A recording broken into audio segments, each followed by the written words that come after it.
Yo, it's your boy Marita boy. I'm back up in this thing, man. Listen. Today on the docket, we got new information on the new trial that's awaiting YNW Melly. If you ain't know, well, I'm gonna give you a little brief summary. YNW Melly is a Florida rapper that was on trial for murdering his two bandmates, his two close friends, um, Anthony Williams and Christopher Thomas Jr. He just had a mistrial last week, and the state of Florida has publicly said that they will retry him again for double murder. He's facing the death penalty. Um, so I got some new information on that. Um, we also got some new information on the Carlee Russell Smollett. I call her Smollett because she told all them lies um, about her being kidnapped. If you don't know, Carlee Russell is a 25-year-old African American female from Alabama who made national headlines last week when she said that she was abducted, and it's come out that she was lying about the whole thing, and it's a lot of backlash um, going Carly's way for the alleged incident. I got some new information on that. We're gonna go over that. Also, we're gonna get a little bit more familiar with the Taylor SchaBUISNESS murder trial. Taylor SchaBUISNESS is a 25-year-old Caucasian female from Green Bay, Wisconsin, who is alleged to have murdered her lover. She beheaded him allegedly. She chopped him up in little pieces allegedly. This case is wild, y'all. Let me tell y'all something. You thought the Melly case was wild? Let me tell you something. This Taylor SchaBUISNESS case is wild, and we're gonna go over it. What we're gonna do here is a lot of us is just uh getting wind of the Taylor SchaBUISNESS case. I just really found out about Taylor SchaBUISNESS case yesterday, and I've been doing a little research and backstory behind it. But I found a video that I think could get us caught up to speed because her trial is on Law and Crime right now. So what we're gonna do is we're gonna go over the video to get us caught up to the Taylor SchaBUISNESS case and the information and the things surrounding the case and what she is alleged to have done. And that way, we can actually start watching the trial and we'll be caught up and we'll have some information and we'll know what's going on because the trial is ongoing now. First, what I want to do is I want to play this and shout out to America's Attorney. He summed up what happened in the Melly trial and what's going to happen going forward. It was a lot of good information in his video, and I'm going to play his video so that you guys can get caught up. So that you guys, because there's a lot of speculation, a lot of us have opinions. A lot of us say we know what's going to happen or think we know what's going to happen. We're not attorneys. We just lay people who are giving our opinions. Some of us are right. You know what I mean? Some of us are right. Some of us are wrong. We don't know what's going to happen, but I'm going to let you guys listen to America's Attorney so that we can kind of get a basis of what we can expect going forward in the new trial that's going to be awaiting YNW Melly in the next 90 days. Um, so it's gonna be an eventful day. We're gonna get through these topics real quick here. We're gonna talk about it at the end, and yeah, it's gonna be an eventful day. I got three nice topics set up for you guys. I think you guys are gonna enjoy them. I think you guys are really gonna be floored about the Taylor SchaBUISNESS case and the things that she has alleged to have done um, involving the murder of her lover. Shout out to Raw Nature, my boy from Estonia. Yo, shout out to Dre Jones. I appreciate you, Dre. I appreciate you, bro. Shout out, it's still Ashley. I appreciate you, Ashley. I appreciate you. Shout out, thank you, Ashley. Shout out, Truth Be Told, 1123. Appreciate you. Shout out to Presto Kenny. Yo, that's home team right there, y'all. That's home team, man. Hit that like button on the way in, guys. If you guys want to become a member of the channel, man, please click that member button, man, and become a member, man. It's gonna be perks for you guys to become a member, man. You can be part of the Squiddy, man. You can potentially come up on the panel. That's another thing. If you're not a member, I'm not going to be allowing you to come up on the panel. I'm sorry. But it gotta be, what I mean, it gotta be some kind of order around here, man. I'll be showing a lot of love and stuff like that, y'all. But you know what I'm saying? I need you guys to, you know, get all the way in with us, man. You want to become part of Squiddy? You want to get up on the panel, man? Listen, man, go on, click that membership button, man. Please click that membership button. It don't cost me a couple of dollars, man.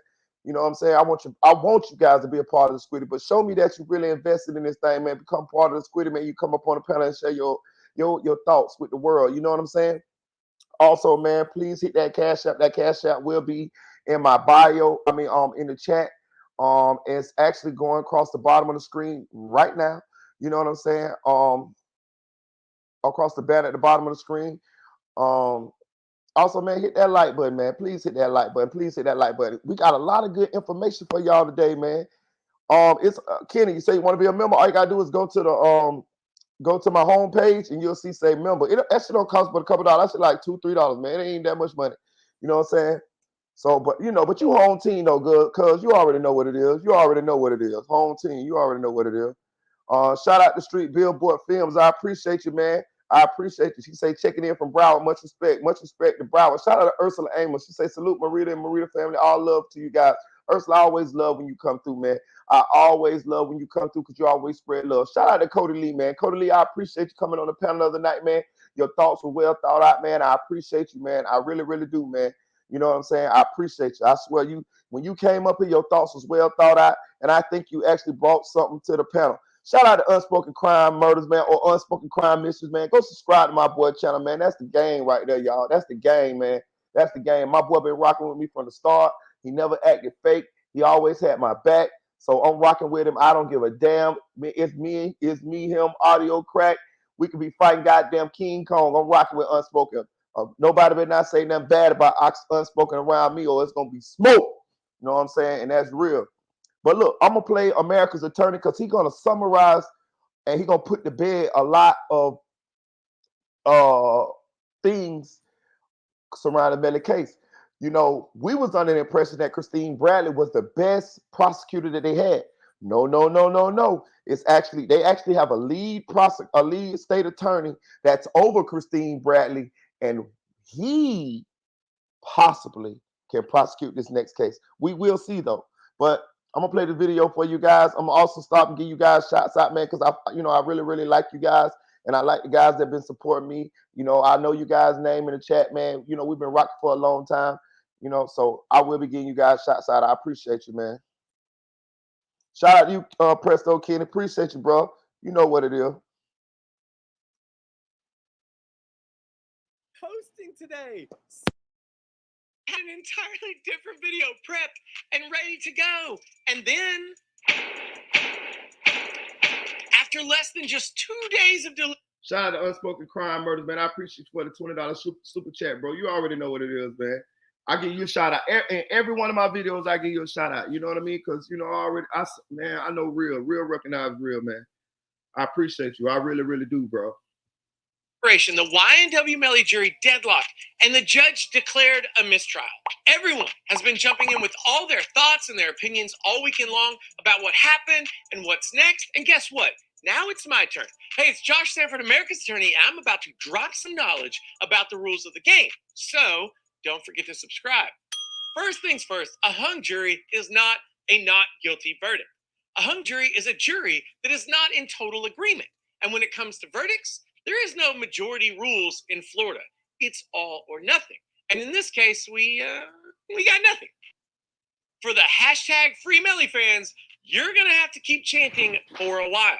And there have been several numbers thrown around the internet about the split of the guilty jurors versus the not guilty jurors. But again, it just doesn't matter. Because if there is a new trial, and I'll explain that in a second, if there's a new trial, there's going to be a whole new jury. So it doesn't matter if there was like a 9-3 split or 6-6 or even 1-11.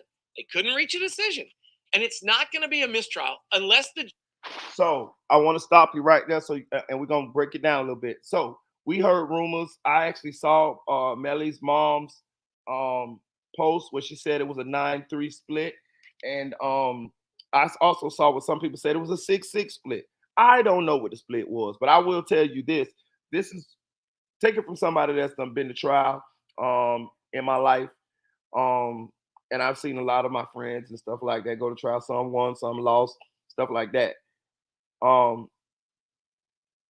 like he just said, it doesn't matter what the old jury voted. You're gonna get a whole new 12 people. It's a whole new trial. You know, a lot of us are under the impression that's going to be the same evidence. It's going to be the same thing. No, they're going to be changes. They're going to have, they may potentially have new evidence. They may potentially have new witnesses. They may potentially have a new prosecutor, but we know they're going to have new jurors. New jurors think differently. New jurors may have different walks of life. It may be 12 that say Melly's innocent. I don't know. It may be 12 that say Melly guilty. It may be a 9-3 split. And it may be another mistrial. I don't know, but I do know they're going to be totally different people. So we can't just say with the new trial that it's going to be the same. The juries are going to vote the same, and he just confirmed that. Judge decides that the split is essentially permanent, that no agreement can be reached, which leads us to the mistrial. Once the judge decided that the jury was not going to get unstuck, he declared a mistrial. Now, if we rewind the clock a few weeks, you will remember that this is something that the defense, aka Melly's team, already asked for, and they were denied by the same judge. The mistrial that Melly wanted wasn't because the jury was undecided, but his motion was premised on the idea that the jury heard things that were unfair to Melly. So, why was it decided now? Well, honestly, basically, because the judge gave up. To be clear, the judge has the absolute discretion to declare a mistrial when the jury hasn't agreed among themselves. But an initially deadlocked jury, like on day 2, does not have to mean, and indeed usually doesn't mean, an ultimately deadlocked jury. And the longer that a trial is, the more evidence that has been offered that needs to be considered by the jury, the more time that has been committed to reaching a decision. Honestly, I was surprised that the judge let them go so quickly. Now, in my original video intended as today's post, I predicted a hung jury. Big brain. But I did think that the judge would make them keep working for a while. But it's likely he saw something with some individual jurors during the trial, some hint that the jurors were taking the evidence in divergent directions that led him to have some confidence that releasing them after just 2 days of deliberations was the right move. So now that you have a pretty good understanding of what happened, let's talk about what's next. Who gets to decide what's next? It's not me. Is it the judge? Is it Melly? Is it his lawyers? Is it Cup Boys? No. It's the state of Florida. They get to decide, just like a normal presidential election. The prosecutor can ask the judge for a new trial date, or they can announce that they're moving on from Melly, that they have someone else to charge and someone else to try. Now, realistically speaking, the state is not going to drop this case. This isn't a robbery or vandalism. This is an execution-style double homicide. The state of Florida is convinced that Melly did it.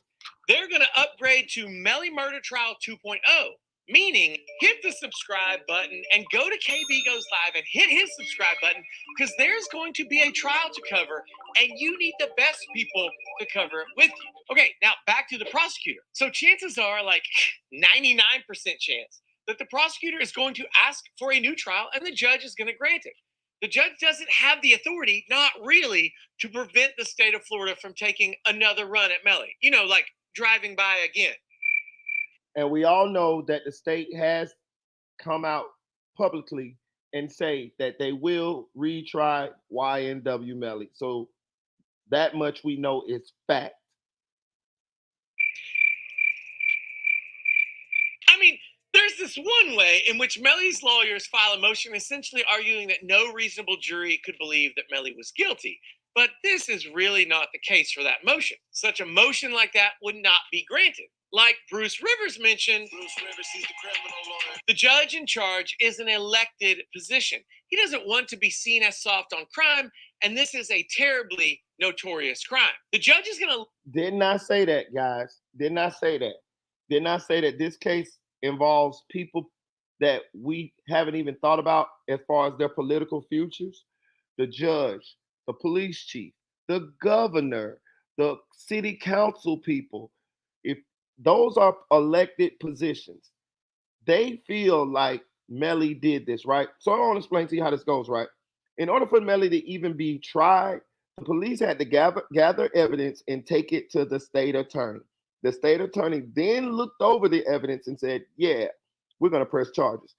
Then the state attorney went to the judge and looked over the and had the judge look over the evidence. And the judge would decide whether he felt that the state attorney had enough evidence in order to take the defendant to trial, which is Melly. All of these things happened, correct? This is how he got to his first double murder, capital murder trial, right? So the judge is an elected official. All of these people are elected officials. They believe that the state has enough. The reason why this didn't come out the way that they wanted it to come out is because of the jurors, which is not a bad thing, y'all. We live in the United States of America. People like to say that we have the greatest judicial system in the world, and this kind of is proof. This kind of is proof that those 12 people, some people stuck to their convictions. They didn't believe that the state proved the case, and some people did. This is how the judicial system works. This is the system of checks and balances to keep you from being railroaded, which it happens sometimes. People get railroaded. But in all, the system worked. But they still have another chance, another bite at the apple, which they're exercising their right to as the state of Florida. They don't want to let YNW Melly off because it signifies to the citizens that we can't protect you. Those are the people who vote for these elected officials. Those are the people who pays these people's salary. And it may not bode well for those elected officials when election time comes back around, which is right around the corner, if they let a double murderer off and back into their community. This is what Melly is facing with the heinousness of his crime. The state take a run at Melly again. And this is not a double jeopardy situation because we are, and I know this sounds strange, we're still in the middle of Melly's trial. Kind of, not really, but yes, we are. There was a mistrial, but that really means like start the trial over again. Jeopardy doesn't attach until after a verdict, and we don't have one of those. I will admit, when it comes to the prosecutor, I was kind of a hater at first, as was everyone else. But I've said it before, and I'm going to say it again. The prosecutor kind of sort of pulled it together by the end of the trial, and she presented a stronger case compared to how she started. And a hung jury doesn't entirely discredit that. In fact, it equally credits both sides. Now, that being said, many people have said that there should be a different prosecutor, and I'm here to tell you that is absolutely a possibility. In fact, both sides can change lawyers. If I were Melly, I would not want to change lawyers. He did it. If I'm Melly, I ain't changing lawyers either. Let's be honest, guys. These guys did an exceptional job, especially due to the way that they had to defend him because of the stories that Portland had already told, right? So that's why they tell you it's best when you are approached by the police and they ask you questions, ask you have a statement and all that. It's best to say, I don't want to give a statement. I don't want to say anything. Exercise your right to remain silent and ask them for a lawyer. Let me tell you why. Because when you give a statement, you actually hinder your lawyer. Because once you give a statement, your lawyer has to build a defense around the statement that you gave the police. But if you don't give a statement, if you just remain silent, when your lawyer comes to defend you, he has a lot of room to work with to build your defense. He can say anything, but if you nail yourself down to, oh, I was with my girlfriend at 11:30, well, now your lawyer has to build your defense around that. And you also tell the police, you tell the police where you were and all of this type of stuff, or potentially were, and they can actually try to poke holes in your story. So your best bet is to let your lawyer do all the talking. I don't want to talk. No disrespect, sir, but I want to exercise my right to remain silent. And can I please have an attorney present? That's what you do. With Melly's situation, Portland going to the hospital and telling that story, it constricted the defense. They had to figure out a way to come up with a creative defense that would get their client off not guilty or mistrial, whatever, due to the story that Bortland had told. By looking at what the story that they had told, I gotta give these guys a A+. We sat on this channel and we tried before the trial, and we tried to come up with a defense for Melly, and we could not think of one. And then lo and behold, on the first day of opening arguments, this black guy, Johnny Cochran, reincarnated, came up with the defense that maybe Bortland did it. And we were floored. But honestly, that was a great defense due to the circumstance. So, yeah, if I'm Melly, I'm not changing my lawyers. Fine job. And honestly, they now understand the contours of the case in such a way and to such a depth and extent that I don't know that I would trust anyone other than them if I were Melly, which I'm not. And depending on how their contract with him is written, they might have to represent him for free in the next trial. Isn't that crazy? Some criminal defense attorney contracts are written in such a way that it's a flat fee for representation through to the verdict. And there wasn't a verdict here. So, do you see that? So we kicked around on this channel whether Melly was going to have the finances in order to fund a second a second trial, right? Was he going to be able to pay these lawyers to defend him for this second trial? We don't know what their contract is structured as, but shout out to America's Attorney. He just gave us some information and let us know that some lawyers contracts are structured to where if there's not a verdict, then technically, if they have a mistrial and have to go back to trial, then the defendant doesn't have to pay them again because they paid them up until a verdict, and a mistrial is not a verdict. It is not a guilty. It's not a not guilty. It's just a redo over. So we don't know how the contract is restructured, but he just threw that out there, and that's in case we, that's for those of us who was wondering, was Melly going to have the finances in order to pay for his defense a second go around? However, some contracts do provide for increased pay for a second bite at the apple. Either way, I would not expect Melly to bet on different horses in the second race. But for the state of Florida, that is a very, very different proposition. If you thought Christine Bradley did a not great job, you were not alone. And as you might imagine, she's not the head prosecutor in Broward County. Instead, this guy, Harold Pryor, seen here before finding out that his office failed to convict in a high-profile double homicide trial, this guy is the head prosecutor. Mr. Pryor has a serious decision to make. It's likely that he views the mistrial as a stain on his office. And honestly, I would kind of agree with that. Now, is it Christine Bradley's fault that she lost the case? Sorry, didn't win the case? Surely it's not all her fault, but just as surely, she needs to take some of the blame. Her interactions with the mother of Melly's ex-girlfriend on the witness stand were the stuff of attorney. So did you hear that? Christine Bradley is not the head attorney at that office. It's Howard Pryor, the African-American gentleman that he just posted up in the corner of the video.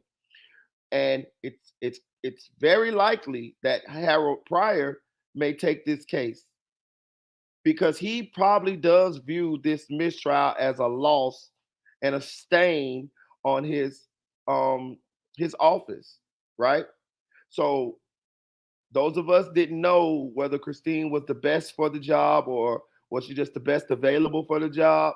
Now we know that there are better attorneys. There is a better attorney. There is a head attorney that is probably better than Christine. That he's the head attorney at that office for a reason. And it's totally possible that he may come off the bench. He may rip off his windsuit and get in the game like Michael Jordan in the fourth quarter and get out there and do his thing. You see what I'm saying? So this case does have the possibility of having a total different prosecutor for the second trial. So I told you it's a lot of variables, a lot of things that could happen here. New jury, new prosecutor, Also, the prosecution does know what the defense is going to be. Melly only has one defense, and that's maybe Bortland did it. So that's what I was saying. Shout out to SLK and shout out to KL1K. Yo. Nightmares. Did she not know it was going to go so poorly? And if she didn't know, why did she not know?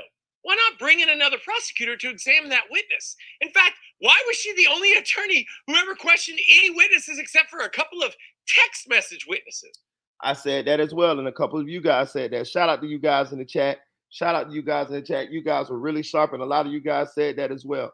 Why was Christine seemingly doing this whole trial by herself? I mean, the African American female that she had on her with her as co-counsel, she only questioned, like, she did like some text messages or something. She didn't do a lot, and it was just strange to me as to why Christine handled a case such as this, high profile case, totally pretty much 90% by herself. I thought a change of pace, a different attorney, someone else questioning some of those witnesses would have been better. The optics definitely would have been better, and it definitely would have been a lot of load off of her shoulders. She shouldered this whole case, primarily by herself, and it was a lot. This was a complicated trial that lasted weeks and weeks. I didn't understand why she didn't have another attorney helping her out more than she did on this trial. I'm of the philosophy that every problem is a leadership problem, and therefore I'm inclined to lay most of the blame for the non-win at the feet of Harold Pryor. Bradley appeared to have been in over her head. He's the boss. He should have seen what was happening and offered some relief. And of course, it's his office, not hers, that bears the cost of trying the case again.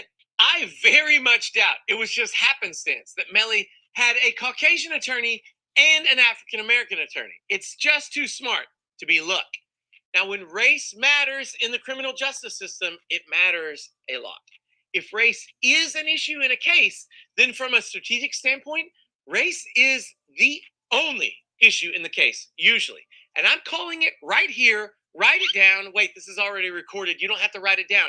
If the prosecution does not have an African American attorney that isn't just sitting at the table, but is actually engaged in the second trial, then Melly Murder Trial 2.0 is going to end in another trial. The way this. So what he was saying is Melly's defense was structured that way on purpose. African American attorney, Caucasian attorney. And he was wondering why that the state did not have an African American attorney and at least a Caucasian attorney as well, because when you do that, when you only use a Caucasian attorney to prosecute someone that's African American, it may come off as a little racist. You know what I mean? Especially in such cases like this. So as you can see, Harold Pryor, the head attorney at that state attorney's office, is an African American. So it's perfectly plausible. We do not know. This is not confirmed, but it's perfectly plausible that he's gonna come off the bench like Jordan in the fourth quarter and take this case on himself. They kept banging the drum of gang, gang, gang. They brought race into this trial in a very avoidable way. As I said earlier, Melly doesn't get to decide what happens next, except for one instance that is just never going to happen, pleading guilty. Because of the severity of the crimes, the only plea that they would offer him is life without parole, aka no death penalty. And there's just no smart reason for him to take that.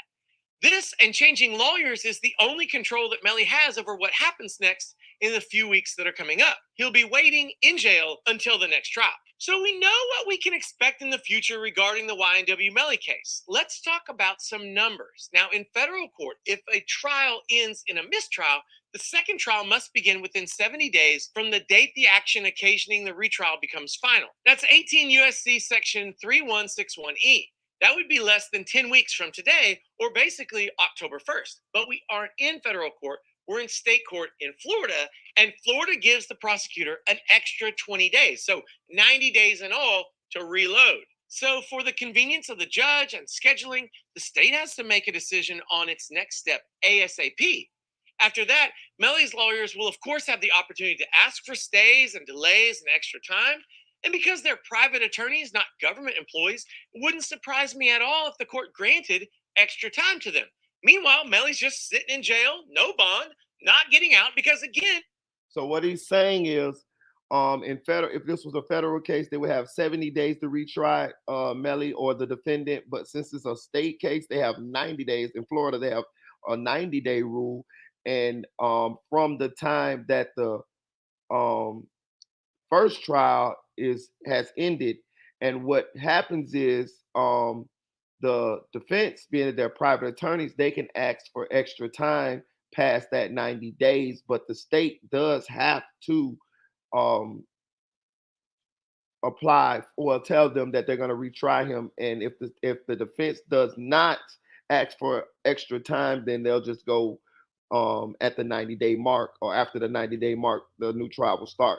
I would suspect, this is just me, I would suspect that Melly's attorneys probably will ask for a couple of continuances. I would. I think they would. I think they're gonna. They may be ready to go right back, but I think they're gonna. I think it's 50-50.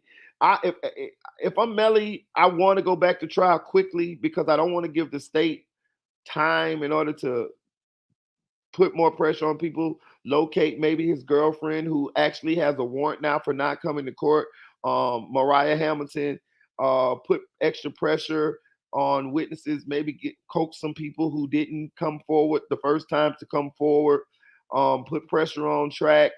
If I'm Melly, I probably want my speedy trial, but who knows? The defense may ask for extra time. It's 50-50 right now if you're asking me my opinion, but I'm not a lawyer. I'm just throwing out my opinion.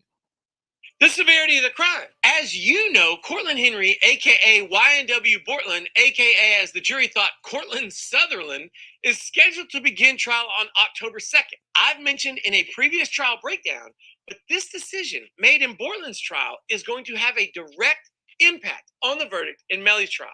And now you have the very distinct possibility that the trials could be happening at the same time. I mean, what would that be like? Would there be a Cuff Boys channel and a Cuff Boys 2 channel, each one posting daily? Would KB Goes Live have to clone himself? Wait, does KB have cloning technology? It was always a strategic decision by Broward County to try Melly before Bortland, and it backfired, right? I mean, it didn't work. And I'm not going to claim that it's the only strategy or that it's even the best strategy. And now maybe it doesn't work for the second trial. Based on what we know about the GSR on Bortland, he is getting convicted of murder. And So here we have an attorney who's under the impression, whose opinion is, due to the evidence that the state has against Bortland, his outcome on his trial will be a guilty verdict. Do we know that for sure? No. This guy is an attorney. He's knowledgeable, but that's his opinion. Um, do I think he's correct? Yes, I do. I do. I do. I thought Melly was getting convicted too. So I was wrong on that one. So, like I said, you never know any of these things until it's actually the gavel hits the table, and it is what it is. These are all just educated guesses, and some aren't even as educated. I mean, as others. I'm not a lawyer. I'm just a lay person who has a lot of this information on hand and looking over this information. But it still didn't turn out the way I predicted it to turn out the first time. So it may not even turn out the way that he's predicting it for Bortland's trial. But do I think Bortland has a higher chance to get convicted than Melly? Yes, he was the guy that took the body to the hospital. He was the guy that gave that false statement to the authorities. He was the guy who had some gunshot residue on his person. Melly was never gunshot residue tested because they got him weeks later, probably months later, if I can remember off the top of my head. Melly never gave a statement, so he never actually lied to the authorities. We saw Melly get into the vehicle, but we did not see Melly show up at the hospital with the 2 dead bodies. We saw Bortland. So yes, I do agree. Bortland has a way higher mountain to climb than Melly did. Shout out the Invisible Woman. Know that the prosecutor is scared that if Bortland gets convicted, that means a jury may well say, okay, well, we don't think it was Melly. He wasn't involved. It was Bortland, not guilty. Fun fact, when the case is retried, there can be no mention, not by either side, of the prior trial. The one that we just saw, the one that we all know. In the next trial, everything is new. The lawyers and the judge will pretend for this new jury like it's the first trial of this case. Isn't that weird? You yourself could have served on a jury and not know that the same trial has already happened multiple times before because of mistrials. But So did you hear that? When they start the new trial, there can be no mention of the previous trial. The judge, the lawyers will pretend that this is the first time this trial has happened. And this is because of the jurors. So they cannot have any reference to the previous trial at all. At all. So that is a little tricky, right? Because let's just be honest. The jurors are supposed to be jurors of your peers, which means are from the community, right? So do we believe that they're actually going to be able to find 12 jurors who didn't know about the previous trial? Is it possible? Yes. Is it likely? No. There are going to be some jurors on that trial, on that in that jury that possibly, most likely, have heard about the case. And that's just what it is, y'all. That's just what it is. In a perfect world, it's supposed to go the other way, but that's just what it is. There's gonna be people on that on that jury that heard about the previous case. Um, Hate it or love it, good or bad, we don't know how they're gonna vote. But that's just what's gonna happen. I'm just being honest with you. Is it possible that they can get 12 jurors that haven't heard on the case? Yes. I'm gonna be honest with you. I see a lot of people on the internet talking about the Alex Murdaugh case. I promise you, I don't know shit about Alex Murdaugh. I promise you. It's a lot of people know about that case. I have not looked at it. I couldn't pick out Alex Murdaugh if he was standing in front of me right now. I don't know what he did. I just know it's a murder trial, but I don't know nothing about it. And I done seen that shit slide across my down my social media feed numerous times. Never clicked on it, never felt interested in it, but I see a lot of people talking about it. So if they asked me to be on the Alex Murdaugh jury, shit, I honestly would be one of those people who've been living under a rock, who don't know anything about the case. And could they find 12 people in the Melly case that haven't heard of the Melly case to be jurors on the jury? Yeah, possibly. Is it likely? In my opinion, no. of course, only if you live under a rock.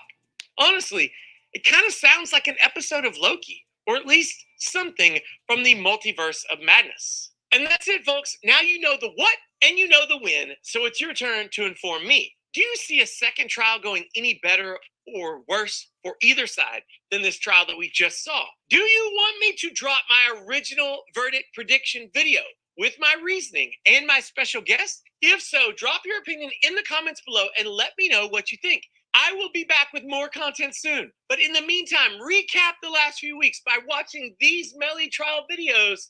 See you soon. Bye. Hit the like button. Shout out to America's Attorney, man. If you ain't subscribed to America's Attorney, I always like to give people shots out when I use their content. I don't know this gentleman, but he did a great job in summarizing what's going on and what we can expect going forward in the second double murder trial of YNW Melly.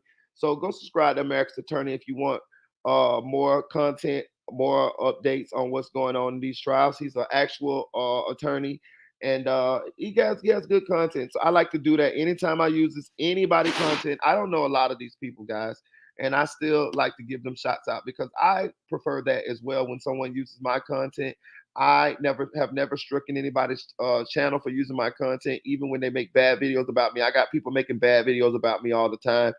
That's just par for the course. It just goes with the territory when you're on YouTube.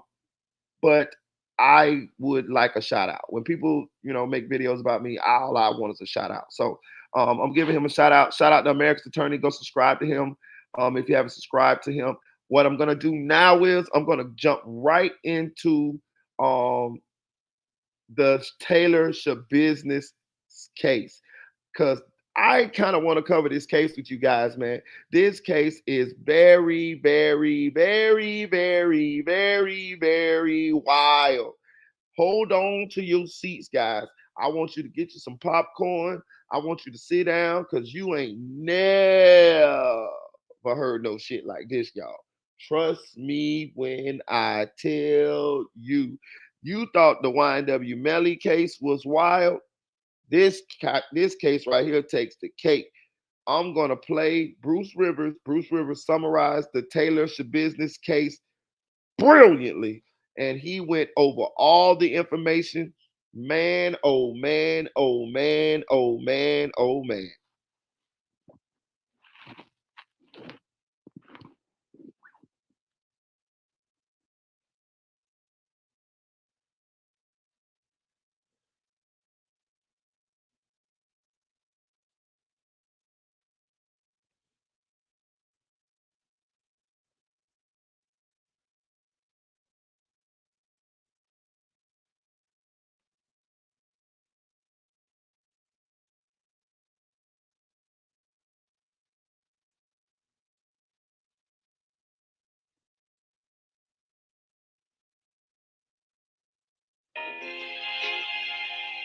Hi, this is Bruce Rivers. Welcome to another fun-filled episode of Criminal Lawyer Reacts. I'm Bruce Rivers, board-certified criminal defense lawyer.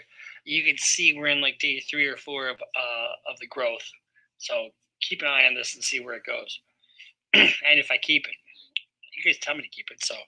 But we're here with our content genius, Michael Rivers, behind the camera and behind all this stuff. Today we're going to react to Taylor SchaBUISNESS. I love that name.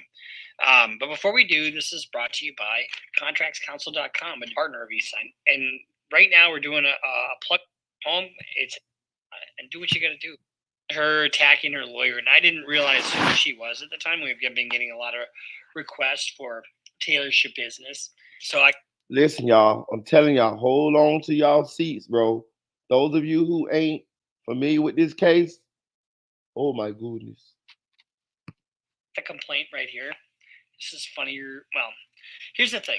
We see a lot of stuff, okay? And some of you people are going to give me shit for making fun of this. It is so outrageous. It is so crazy that you kind of have to laugh at some of this. I mean, it really is absolutely outrageous. So let's kind of talk about what the charges are. First degree intentional homicide, repeater. That means she's got a prior criminal history. Mutilating a corpse. Third degree sexual assault. That's probably with a dead corpse. So those are the 3 charges that she's facing. And these facts are terrible. And it's very difficult when you're a defense lawyer. And you remember, she assaulted her defense lawyer. And I'm assuming this is a different guy, but I'm not entirely sure.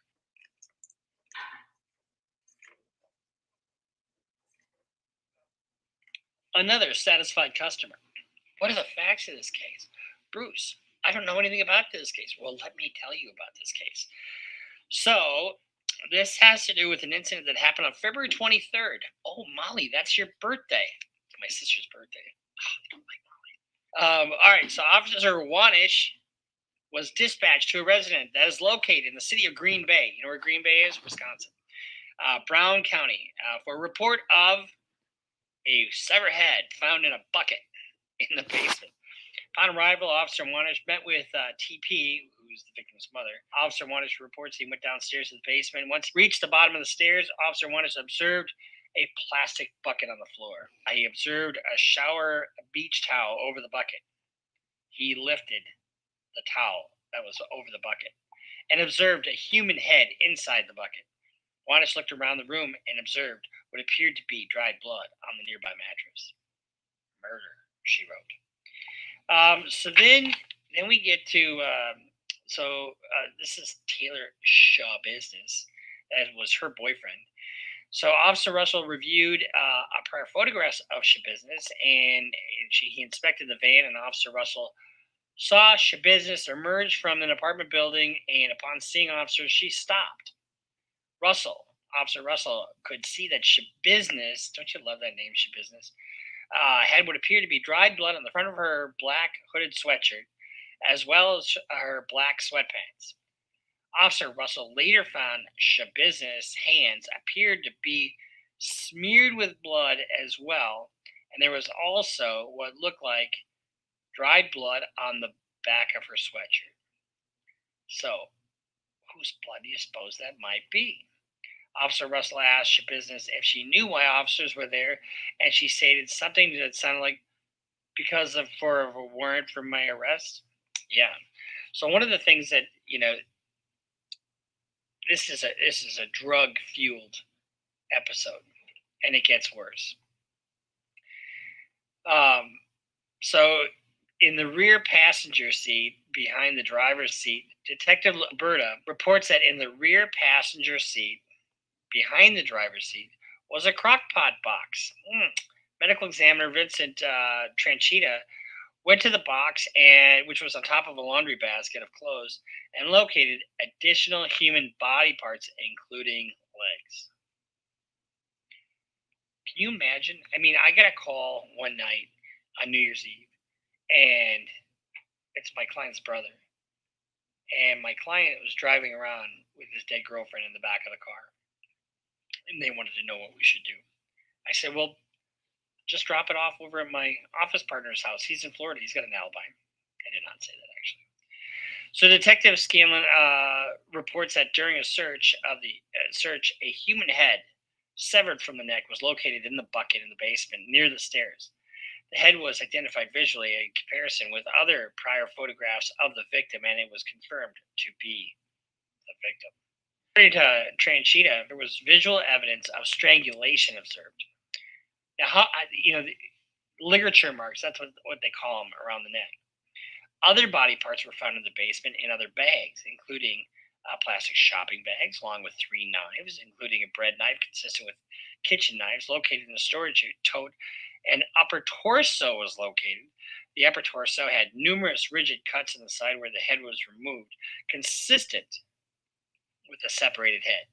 Also located in the tote was a carving knife, consistent with the kitchen knife, and several internal organs. So when you get a case like this as a defense lawyer, you sort of have to say, oh shit, because what's your defense? We'll get to that in a second.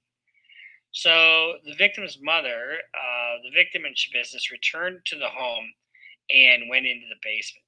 So TP was the victim's mother. TP went into the basement and did not see anyone because she was gone during the day. So she's looking for her son. She started walking up the stairs, and that's when she noticed the bucket at the bottom of the stairs. She says she removed the blanket that was over the bucket, and she discovered the head of her son. Can you imagine? Can you imagine how awful that must have been for her?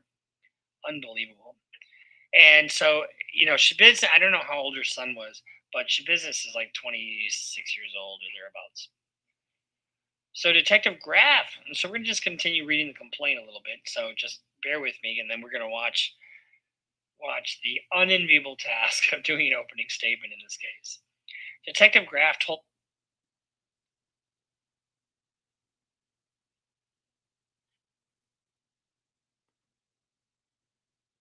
SchaBUISNESS that a few hours ago, officers were sent to a residence in Green Bay in which the head of the victim was found. SchaBUISNESS' response was, that's pretty fucked up. Did y'all hear what she said? When they said that when the police told her that they found the head in the bucket, she said, that's pretty fucked up. Bro, this lady is a motherfucker. Listen, I'll tell you something. Wait till Bruce keep through explaining this. So what's gonna happen is she done killed the boyfriend and chopped him up in little bitty pieces. She got the foot over here. She got the head in the bucket. She got his legs in the car. She got shit everywhere. Like, I'm talking about, she done cut this man up. But wait till you hear how she got to this point. Oh my goodness. And you know the crazy part about it? She don't give a fuck, y'all. She don't fought her attorney in court. She done fought the man in court in front of everybody. She laughing when when the people witnesses on the stand. This lady she gives 0 fucks. Listen to this shit, y'all. Listen. Hit that like button, please, for your boy. SchaBUISNESS was asked if she knew the victim. She said she did. Keep in mind, I don't know if she's under arrest or not, but at some point they got to Mirandize her. Detective Graff asked where the rest of the victim's body was, and SchaBUISNESS stated that it was still in the basement. Detective Graff asked her to tell him what happened, and she says her first comments to the detective were, "That's a good question." You heard what she said? The police asked her what happened. She say, "Shit, that's a good question." Man, I'm telling you, she don't get no fuck, bro. Man, listen to this shit. It gets wilder. Because she had blacked out during that time. Detective Graff asked SchaBUISNESS if it was just her and the victim in the basement, and she said that there was nobody else down there. So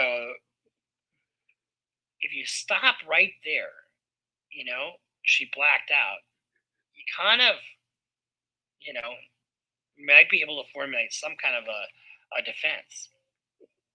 But no, she continues to talk. SchaBUISNESS stated that she and the victim were smoking that bitch, meaning methamphetamine. And SchaBUISNESS stated that she and the victim had used strangulation during sex in the past. So let's say, So they was into that BDSM. That's where they tie you up, and that's how people like to have, some people like to have sex, you know what I'm saying? They like to tie each other up, and they got a safe word, blue puppy. That's the safe word. Blue puppy, and that means let me go, bitch. You killing me, you choking me, motherfucker. You know what I'm saying, bitch? Hey, bitch, I ain't enjoying this shit no more, bitch. I'm turning purple, bitch. God damn it, I'm going into the white light. You know what I'm saying? But that's what she said they was doing, y'all. While they was smoking meth, they was tying each other up and choking each other. That's how they get their rocks off, y'all. Man. Somebody else, like let's say my grandmother and grandfather are downstairs and they're into the choking thing. A lot of you guys are into the choking thing, and I'm not. For me, I don't get it, but some people. Yeah, I'm like Bruce. Listen. I ain't really with the choking shit. You know what I'm saying? I'm more of a pull your hair type of guy myself. You know what I'm saying? I'm more of a call you a bitch or something. You know what I'm saying? While I be fucking type of guy myself. You know what I'm saying? But I have had myself. I've been choked. One time I had a girl on top of me, y'all, and she was getting a little carried away. And next thing you know, this bitch was choking me. And goddamn it, I started, getting a little woozy. Goddamn it, I was getting a little woozy. Goddamn it, I had to tap her on. Bitch, hey, bitch, hey, you getting a little too carried away. Goddamn it, you know what I mean? Really into that. If somebody dies, during a sex act and they're choking each other because they're into that, but they don't mean to kill the other person, it's more like manslaughter than it is murder. So this is where it gets really weird. So Detective Graff continued to talk to SchaBUISNESS, and she made the statement that, "Damn, the head.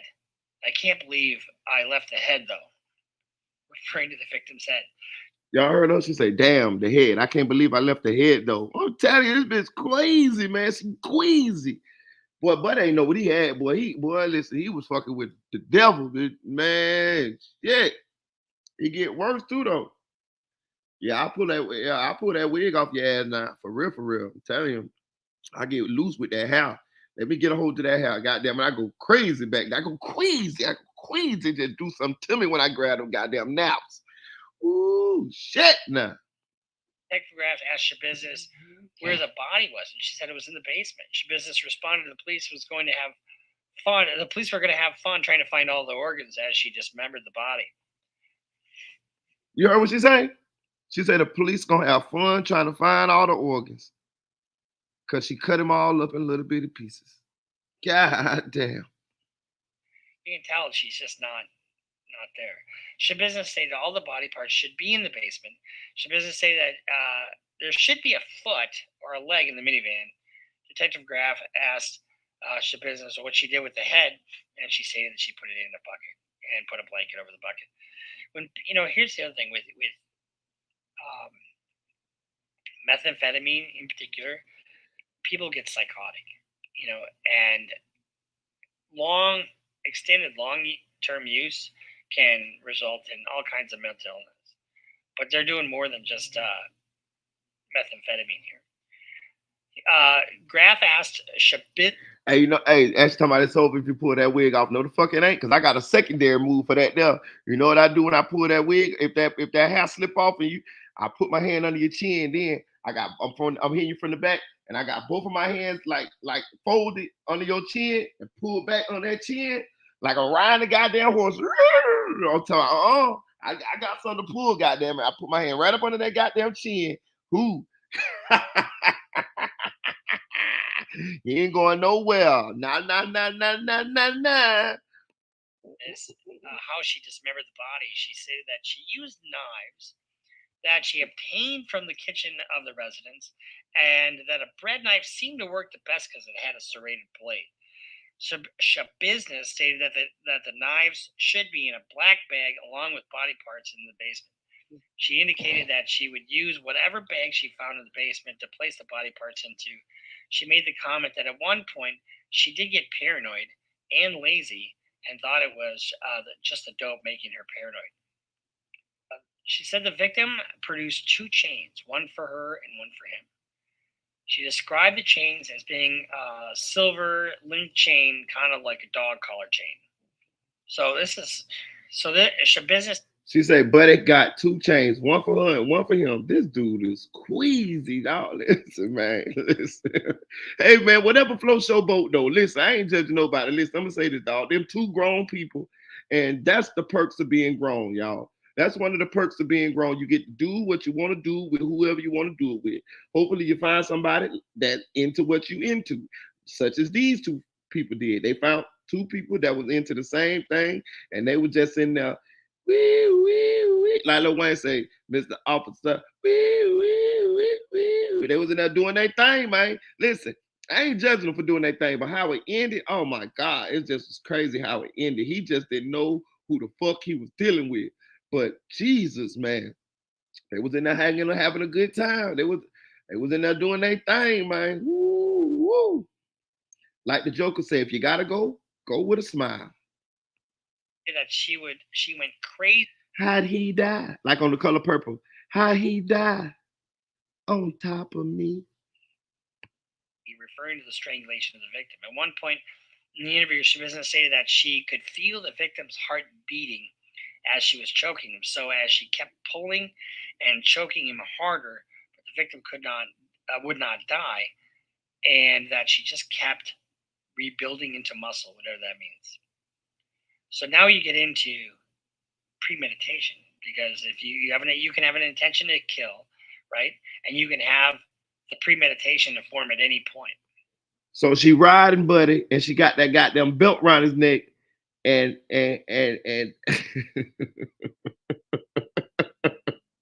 excuse me, y'all. This man lost his life. My bad, dog. But she riding Buddy. Know what I'm saying? She choking his ass. Know what I'm saying? That shit getting good to her. You know what I'm talking about? Like, like this is what she like. You know what I mean? She in her zone. She glowing like Goku. Goddamn it. You know what I'm saying? She about to bust her nut. You know what I'm saying? And she did yay. You know.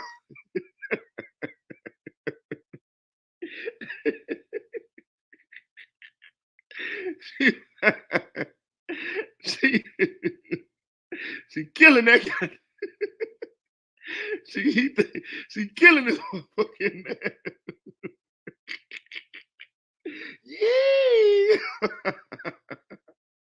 Hey, buddy, down that bitch turning purple, bitch. He got blood and shit coming out his nose and mouth.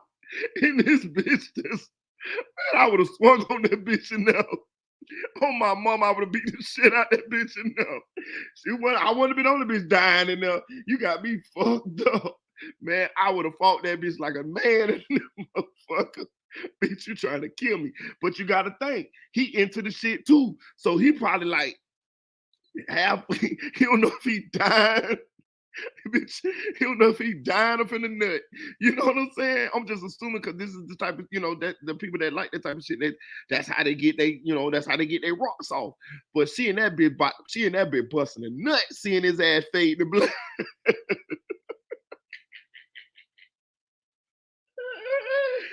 he in that bitch to my blue puppy, blue puppy. You know, that's the safe word. Blue puppy, blue puppy, blue puppy. He tapping on this bitch.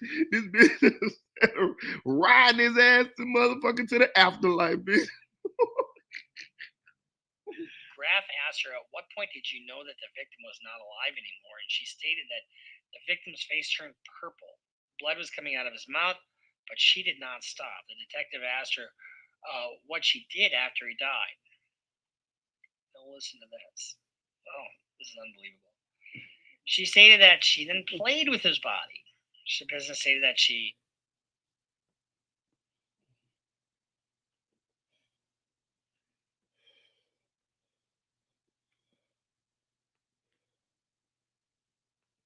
Hey y'all, listen. Let me tell y'all something. I like an old nasty bitch myself, like, you know what I'm saying? I'm a nasty motherfucker too. You know what I mean? Like we go together, we end up doing our thing, and now our powers combine. I'm with all the shits too. You know what I'm saying?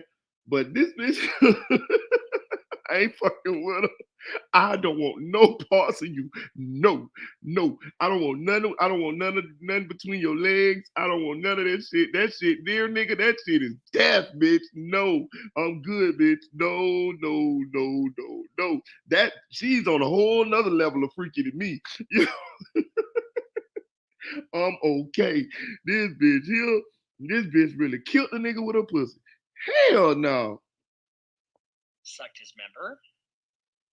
She said, did y'all hear what she did? Oh, this is unbelievable. She stated that she then played with his body. SchaBUISNESS stated that she sucked his member. Don't listen to this. You hear what she did after he was dead? Oh, this is unbelievable. She stated that she then played with his body. SchaBUISNESS stated that she sucked his member. She sucked the man thing after he was dead, dog. Get the fuck out of here, y'all. Get the fuck out of here. I don't even know what you call her. I know I ain't fucking with her. I ain't fucking with her at all. I don't want none of what you got, baby. I promise to God, no. I'm scared of her. Me, I'm 6'4", 240. I'm scared of her. Swear to God, I don't want no part of you, baby. No. Mm-mm. She stated that she had a dildo that she put in the victim's mouth and then in his ass.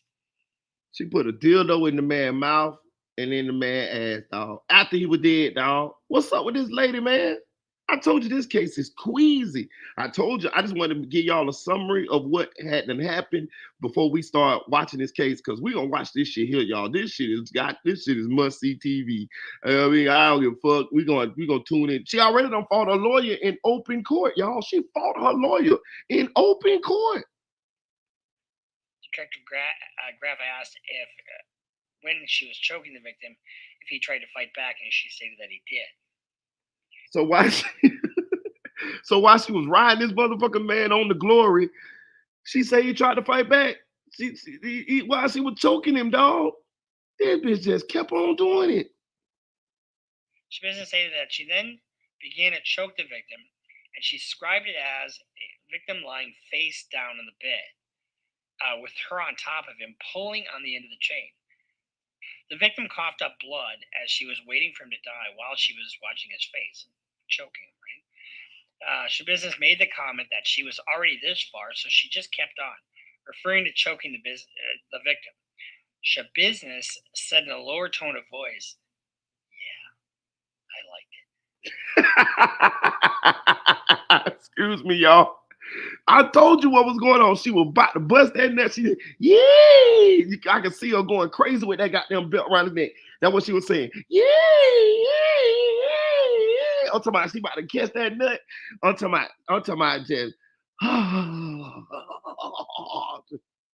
just went to shaking on his ass, dog. I'm talking about when she bust that nut, she just went to just and she said, "Yeah, I liked it."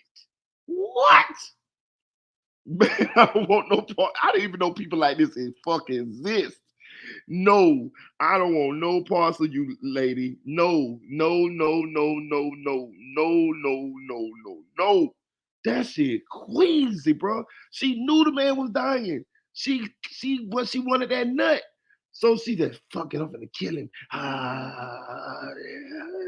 Clarice, quid pro quo, Clarice. I hate this liver with some fava beans and a nice Chianti. That bitch turned into Hannibal Lecter in there on his ass, dog.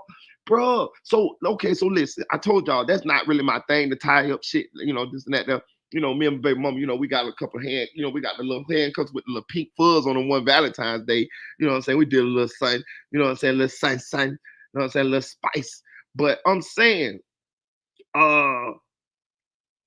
this is letting me into the mind of people that this is their thing, right? So it seems like it's borderline on the thrill of actually the asphyxiation part is kind of like a thrill to them, and it was a turn on to her. So when she saw his ass fading to black, it was just so arousing to her. So she just kept going, dog. She just kept going. Fuck the safe word. Fuck blue puppy. Fuck blue puppy. No, I'm not letting you go. I want to climax from killing you. God damn. That's fucked up, y'all. That's fucked up. And then she cut him up, y'all, in little bitty pieces. Oh, man. Fucking cold. And the detective Graff believed her to be referring to that when she was choking the victim, that she really liked it. SchaBUISNESS made comments that she blacked out while choking the victim, but when she woke up, the victim was already purple. So she, bro, that probably was the best nut she ever had in her life, bro.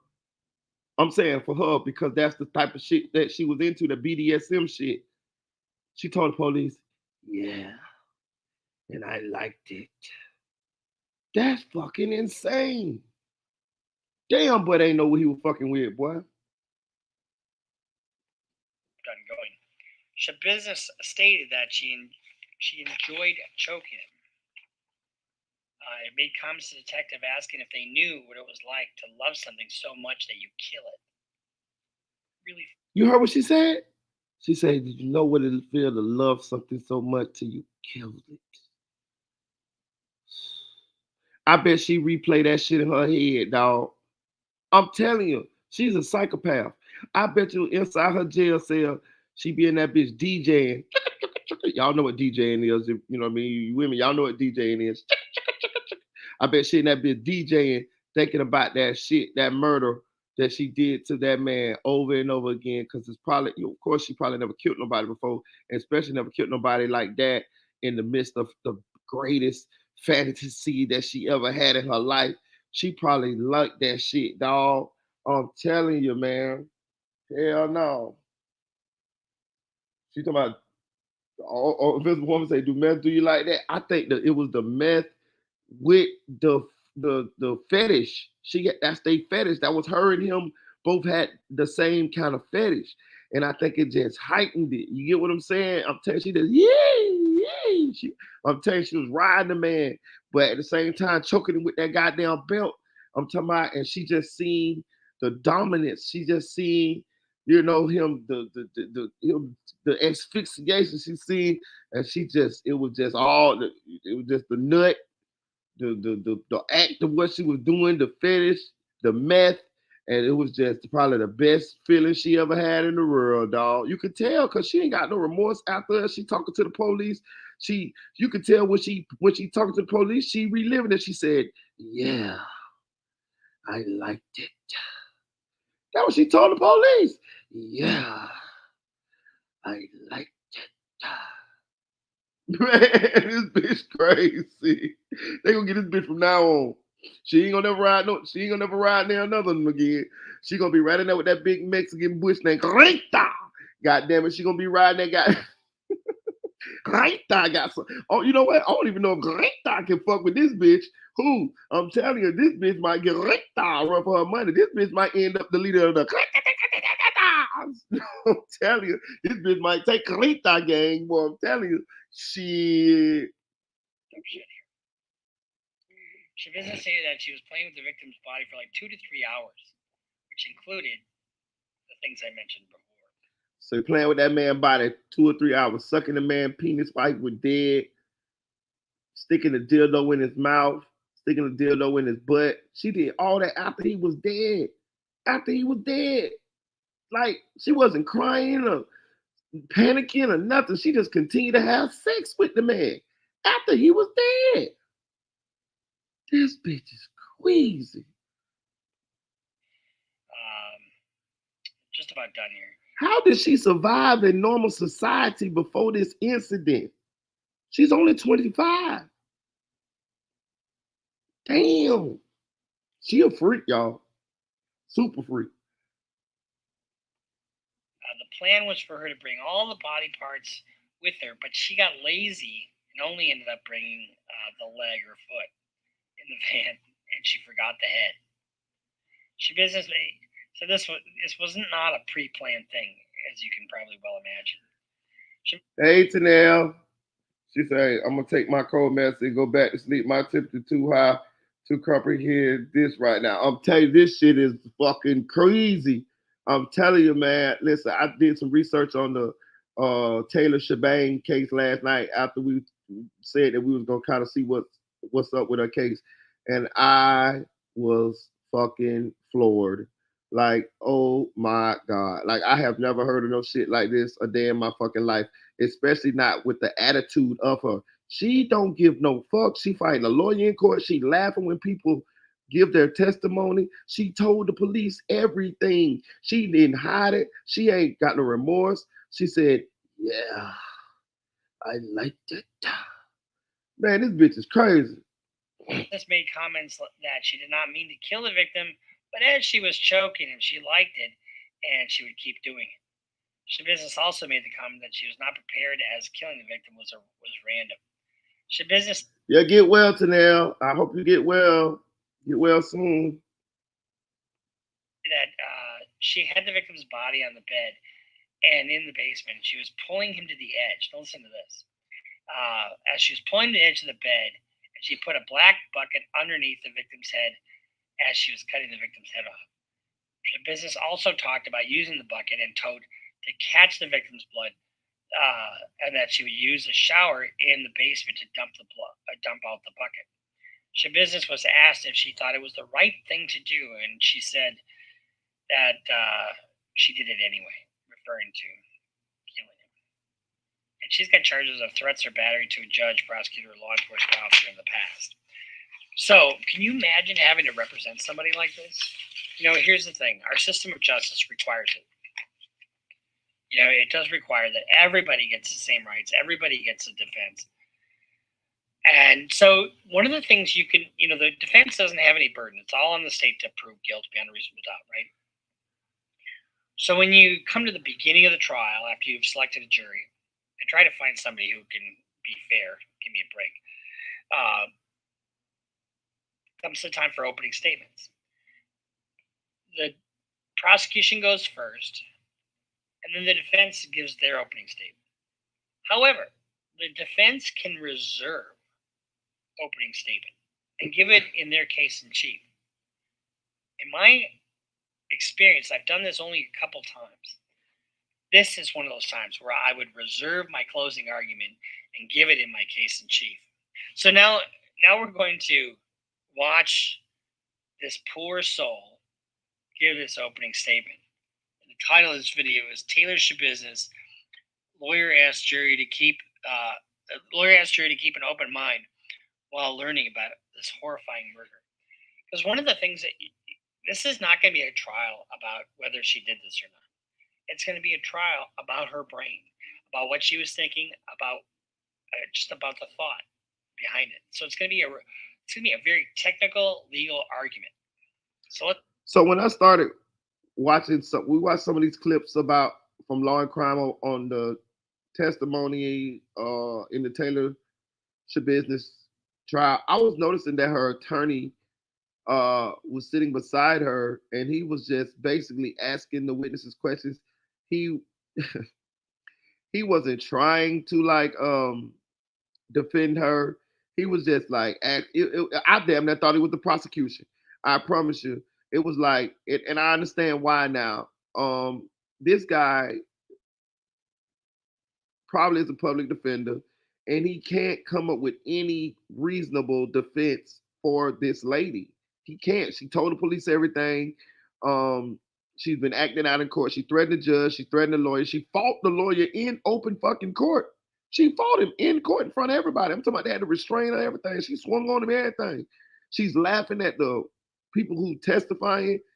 He cannot come up with anything to defend this lady. And he knows it. So he's just going through the motions, asking questions. He not really even trying, bro. I'm telling you, he just going through it. Just pay attention to this lawyer, dog. Watch this poor soul as he is left with the task of defending the undefendable. Please the court, ladies and gentlemen of the jury, Mr. Lassay, Mr. Saunders. Thank you for your service as jurors. We definitely appreciate you being here, serving on the jury, because a jury is an integral part of the court process. Without you jurors, our court system simply couldn't function. The lawyers couldn't do their job, and the court couldn't do its job. So Sick of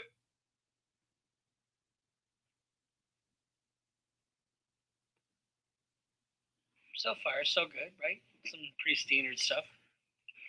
So we appreciate your time, your attention to detail, and your anticipated focus over the next several days that you're going to put into this very serious case. Now, in this case, the state of Wisconsin, through the Brown County District Attorney's Office, has the complete burden of proof. The state must prove to all of you jurors.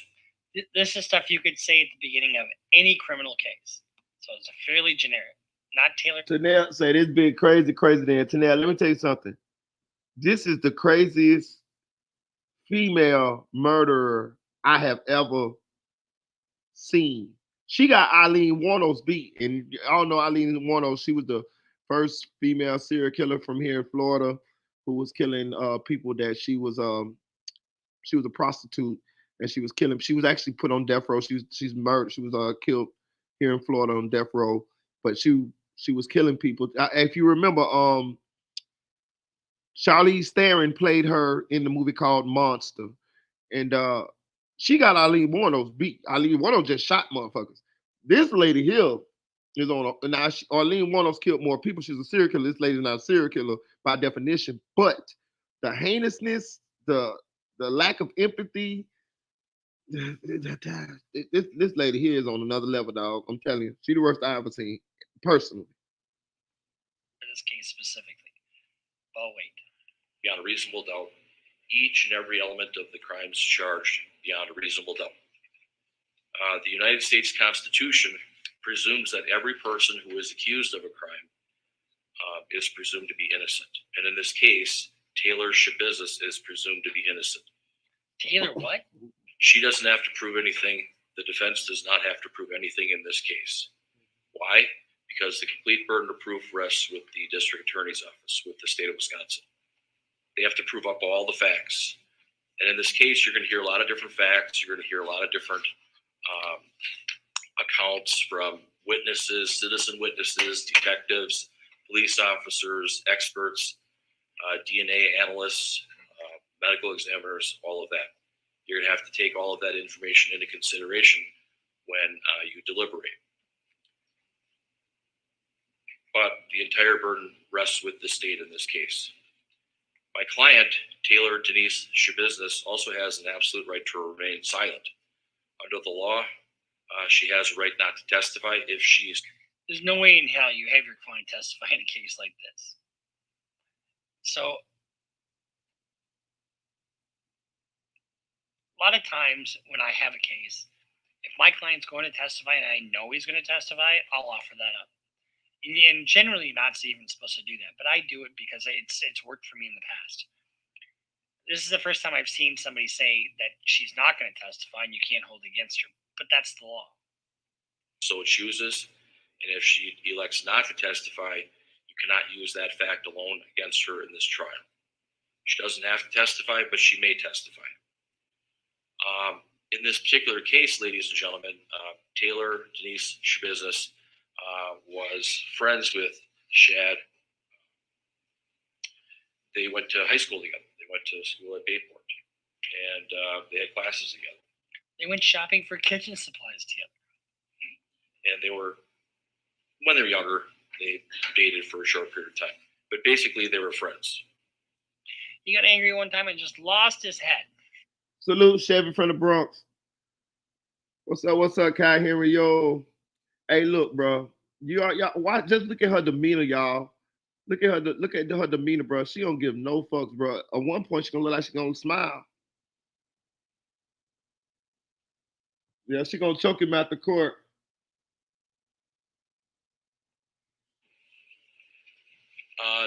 You're going to hear some testimony on it was Wednesday, February 23rd of 2022. Remember, that's Molly's birthday. You're going to hear, I believe, a 911 tape. You're going to hear testimony from Tara Pakinich and Stephen Hendricks. They live at 829 Stony Brook Lane in Green Bay. There was a call from Mr. Hendricks that he apparently went downstairs in the basement and saw a bucket, saw a human head in the bucket, and he had checked it out because his significant other, Tara Pakinich, had initially went down there and saw this and had him go check. He didn't have glasses on, but he apparently called 911, and that caused the officers to come to the scene. Can you imagine what a horrible scene that it would be for the mom specifically, and then the boyfriend and the cop, for anybody that would come across that? That's like out of a horror movie. And then to have to defend this. There's no winners in this case. 829 Stony Brook Lane. There'll be some testimony about this residence. It's a small, quaint home. It's got a loft upstairs where I believe Tara Pakinich and Stephen Hendricks were sleeping. And it has a floor level with kitchen, living area, and then it has the basement. And there will be testimony. We believe that Stephen Hendricks last saw Shad at the house on Monday night, which I believe would have been February 21st of 2022. He will indicate that both of them will indicate that they really did not see Taylor SchaBUISNESS leave. They heard a vehicle start, a door slam, caused them to wake up. Officer Wanish, you'll hear from him. He came.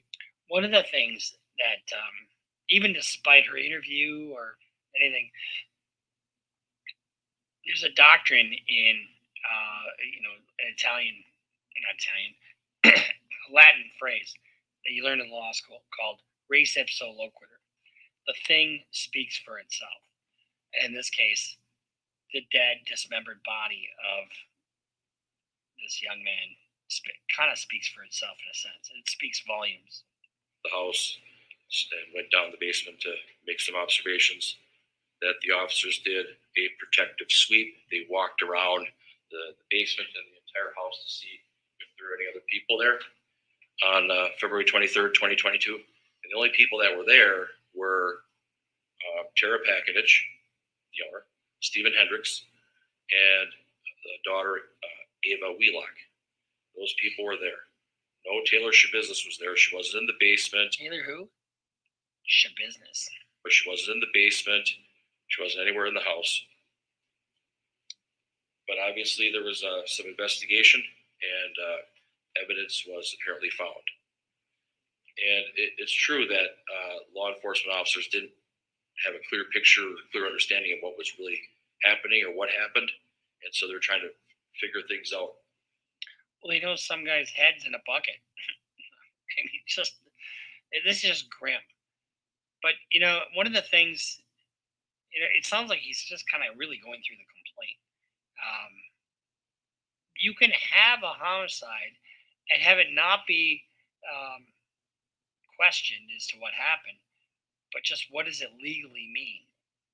And I've won more homicides on that basis then then I didn't do it.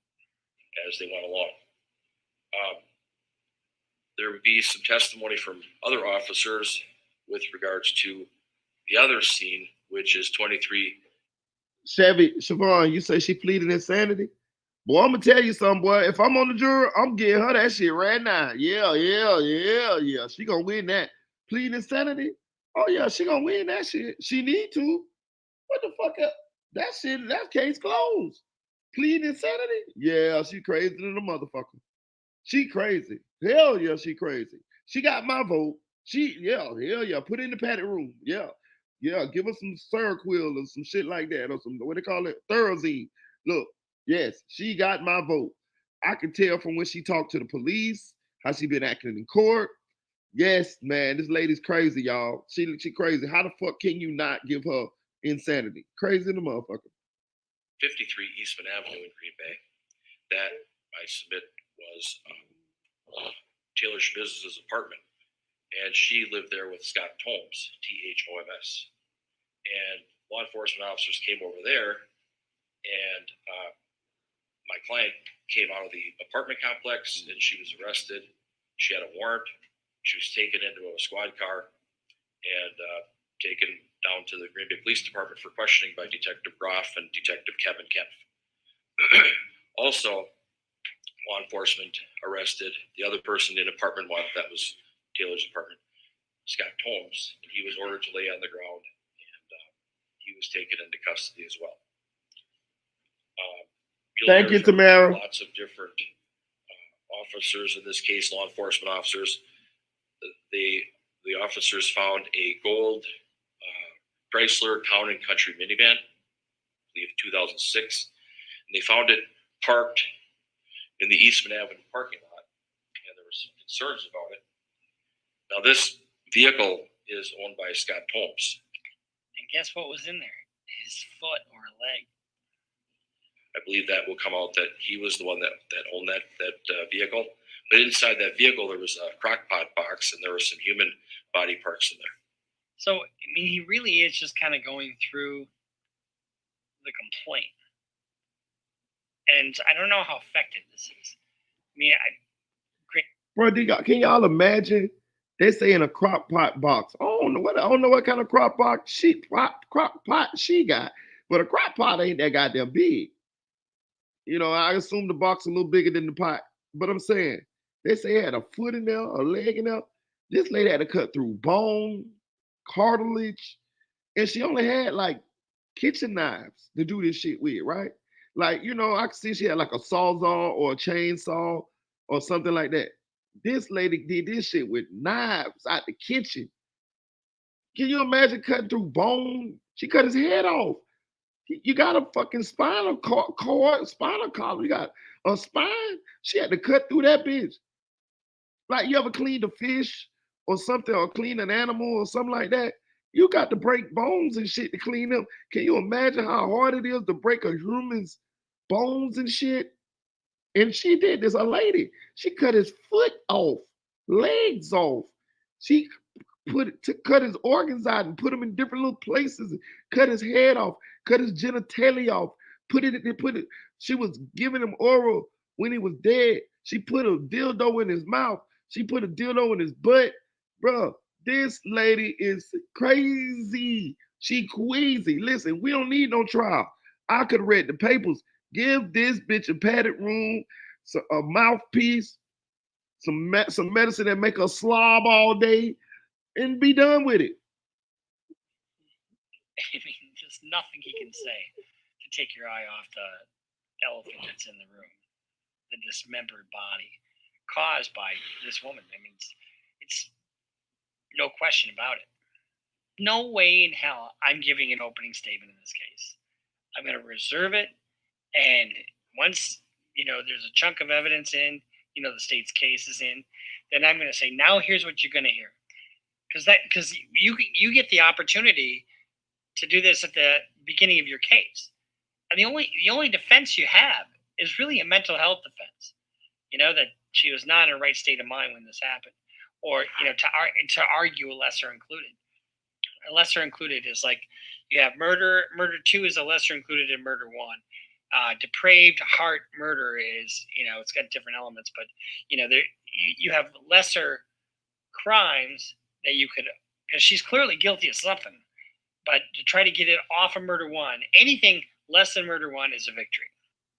I'd ask that you, when you're considering all of the evidence, don't jump to conclusions. Don't rush to judgment.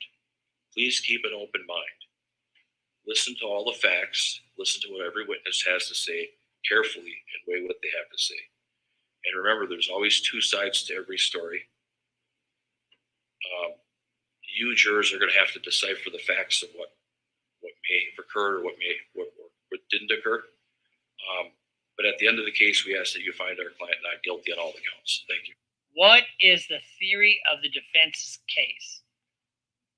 From that opening statement, when you have a case and you do your opening statement, this is a case about X, This is a case about a young man who was burned and over 40% of his body and has been suffering and will suffer for the rest of his life.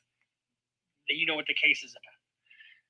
What is the defense theory of the case here? You haven't heard anything about it. That's why you don't give that statement. You don't give that opening statement. You hold it back, and then, because what is her defense? Her defense is that I didn't really intend to kill him, and I was out of my mind.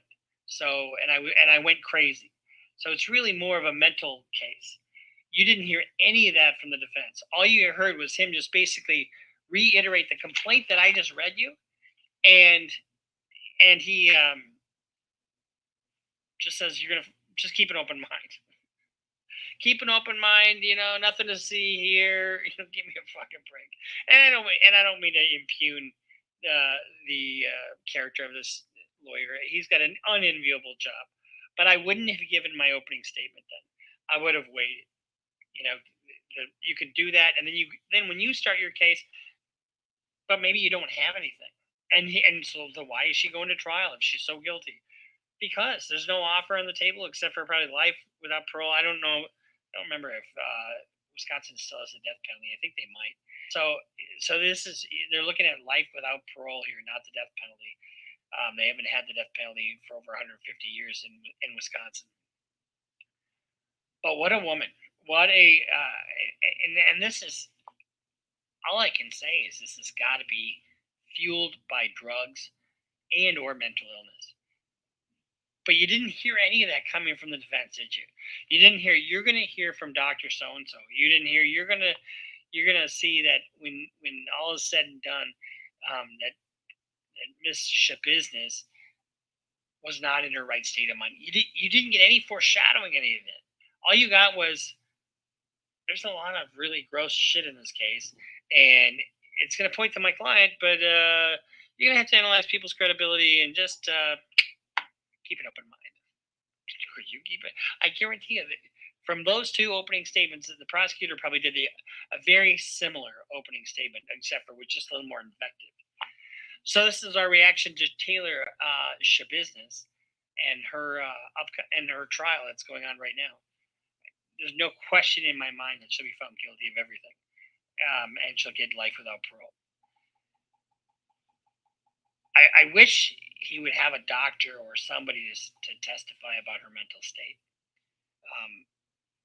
But that being said, we'll see you next time here on Criminal Lawyer Reacts. I'm Bruce Rivers, board certified criminal defense lawyer, with our content genius, Michael Rivers. That was insane to me, y'all. So, what I'm gonna do now is I'm gonna give y'all my little summary on the new information that I heard from the Carlee Russo case.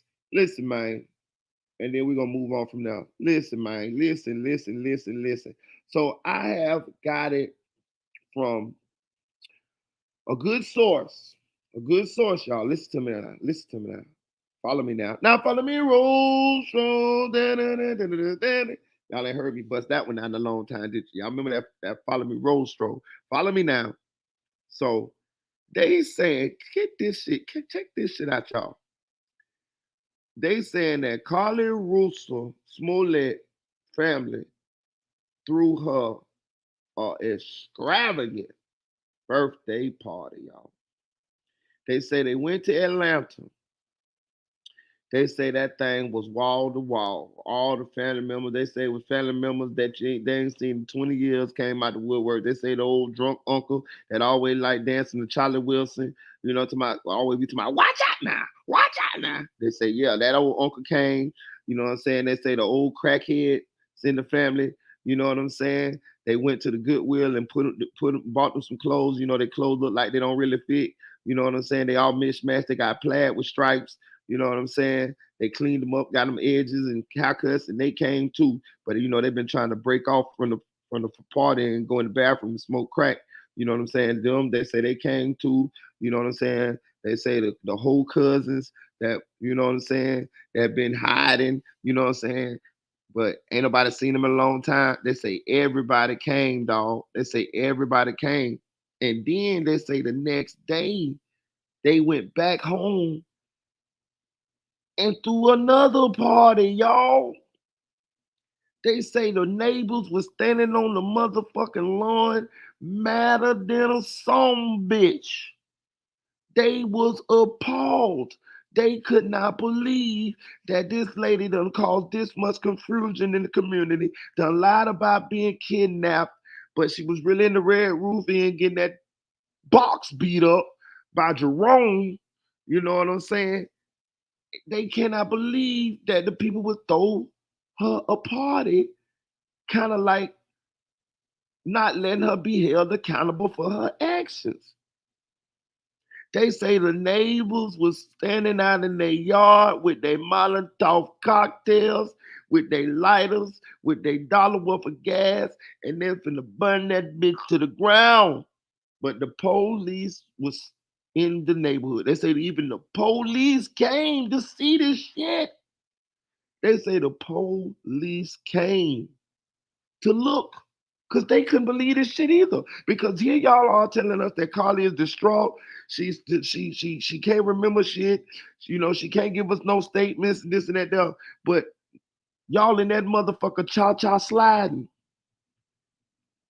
Y'all in that motherfucker Cash Money Records taking over for the 99-2000. Say you're working with some ass here. Your bands here. Make the niggas spending cash here. And last year, they say they were doing all of that shit, man. They say the neighbors was appalled. Why y'all never? Say that's what the white folks was saying. Y'all, they couldn't believe that they was throwing this motherfucker a party.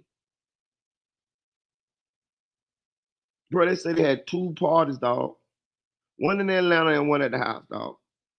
Hit that like button, y'all. Hit that like button. Hit that like button. Hit that like button. Hit that like button. Hit that like button. Hit that like button. Hit that like button. See, I had somebody up in the party, y'all. You know what I'm saying? Y'all never guess who it was. I had found me a midget, and I dressed him up like a baby, and I got me an old lady to play like he was her mama, and just pushed him up in there. You know what I'm saying? I did like Tupac on Porter just a cut Pete when he crashed that family reunion. Cut Pete. You know what I'm saying? And that's what happened. And that's how I got all the scoop, y'all. That's how I got all the scoop. But the baby wasn't a baby. It was just a midget, because the baby ain't gonna be able to tell me shit. So I had to find me a midget to be playing like a baby so I could really get the real scoop of what was going on up in there. But that's how I got the scoop, y'all. Listen to me. Listen. Man, Carlee Russo Smoulet was in the middle when you're working with some ass hair, your bad hair, make a nigga spin his cash hair, and last hair, hold round with me bad hair. I'm telling you, she was in that bitch dropping like it's hot. I could tell what she was doing in that hotel room at the Red Roof Inn for them 48 hours. She ain't shit, y'all. I'm here to tell you. I got pictures too. The little midget that dressed like a baby, he took some pictures too, y'all. He snuck some pictures, man. I gave him a phone.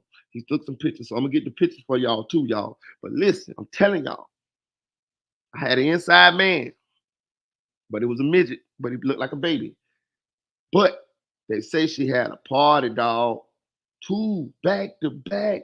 That lets you know that these people that haven't raised a daughter that take accountability for their actions.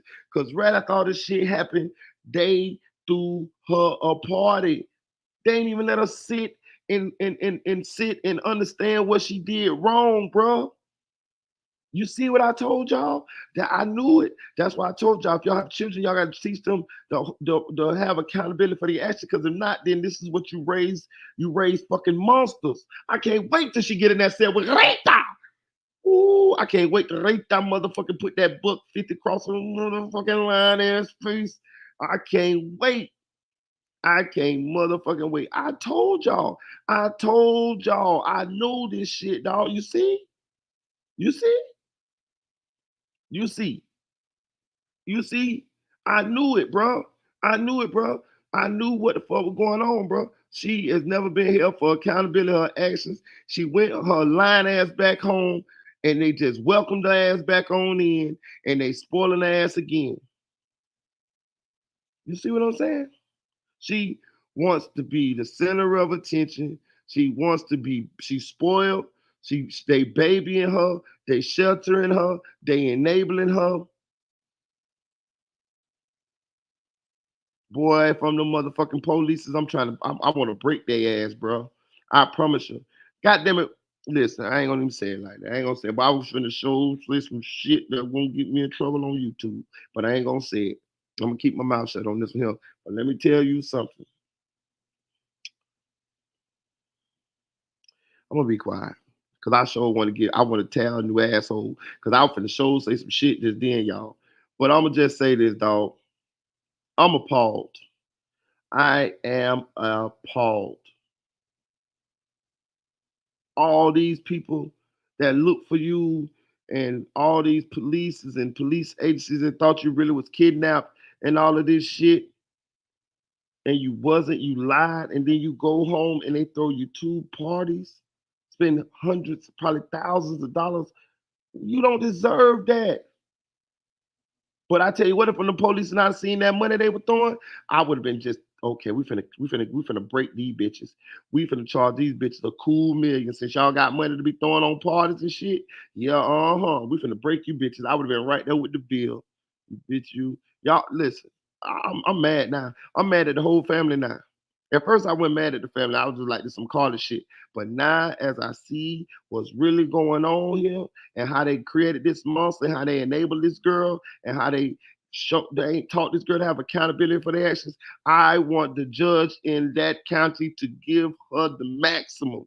I know she only probably got misdemeanor, but depending on how many counts she got, because filing a false police statement is a misdemeanor, punishable for up to a year in jail. I tell you what. I goddamn sure to give her the max. Because she ain't learned from her lesson. She has not learned from her lesson. She is laughing in the face of the police and the people who was out there walking hand in hand through them bushes.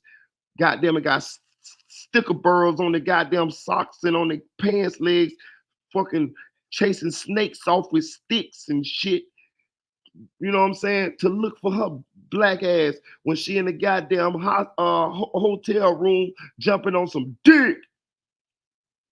Man, I'm so fucking upset, dog. My people, we got to do better. She make us look bad, dog. You know what I'm saying? She make us look bad, dog. For real, bro. She in Alabama, dog. You know how many black people come up missing in Alabama, bro? And it be, them people with them white sheets. It be them people. But now you done made it well. You done cried wolf. Bro, they say it was 2 other African-American women that came up missing the same time Carlee was faking this kidnapping, and one of those ladies was found dead, y'all. One of them was found dead. While people was taking the time out to look for Carlee Russell Smollett, they could have been possibly finding this lady and maybe could have possibly got to her before she was murdered. This is unacceptable, y'all. This is unacceptable. We got to hold ourselves accountable. You know what I'm saying? Black community, I want y'all to get behind me. I want y'all, we're gonna call Roland Martin, and we're gonna get this motherfucker excommunicated. She ain't one of us. Give us a white person in replace for her. We're gonna do a prisoner exchange, goddamn it. Give us that Russian spy that they traded for goddamn Brittany Griner. The Russian spy, the KGB dude that they traded for Brittany Griner. We'll take that motherfucker before we take this bitch, dog. I am fucking tired of this shit, man. She making us look bad, dog. For real, dog. For real, bro. They was out looking for this motherfucker, and the other black lady was dying, y'all. They found the other black lady in Alabama dead. Come on, man. Come on, man. She need her ass whooped, dog. I can't wait to renta and them get a hold of that motherfucking ass in that goddamn jail cell. I can't wait to the gang get a hold to her ass in that jail cell. I'm telling you, I would make her stay in jail a living hell. You belong to me, Carlee. Keep telling me them stories, chica. It's story time, chica. For real, dog. For real, dog. I don't even want to keep talking about that motherfucker. That's all I got. That's all I want to say about Carlee Russell Smollett. Because I'm upset, dog. Please put her ass in jail, officers. Please get her ass, dog. Please get her ass. For real, dog. For real. I'm going to drop the link for y'all a little bit. Y'all want to come up and talk? Y'all come up and talk a little bit. We ain't going to make this one too long. I got a couple of errands to run. I actually been early already running some errands, and I came back to do the live. But I'm going to let y'all, we can go over what are all those 3 topics that we talked about, and we'll go from there. So if y'all want to come up on the panel, hit the link. If not, it's cool. It's cool. Invisible Woman say, Ashley, it was her birthday. Well, she should have watched Taken and ate a cake for real. For real, her birthday cancer, for real. Hey, oh, and another thing, y'all. They say that motherfucker ain't no nurse. They say that motherfucker is a greeter at a spa. They say all them pictures and shit, they say that shit be capped. They say she flunked out of school. They say she a greeter at a spa. You know what I'm talking about? Hey, come on back here. Go into this room right here. She probably be doing happy endings in that motherfucker. I don't know. But yeah, that motherfucker ain't no goddamn nurse. Fake nurse, they said. Yeah, Wisconsin don't have a death penalty. Yeah, she was in there dropping it like it's hot. Kenny.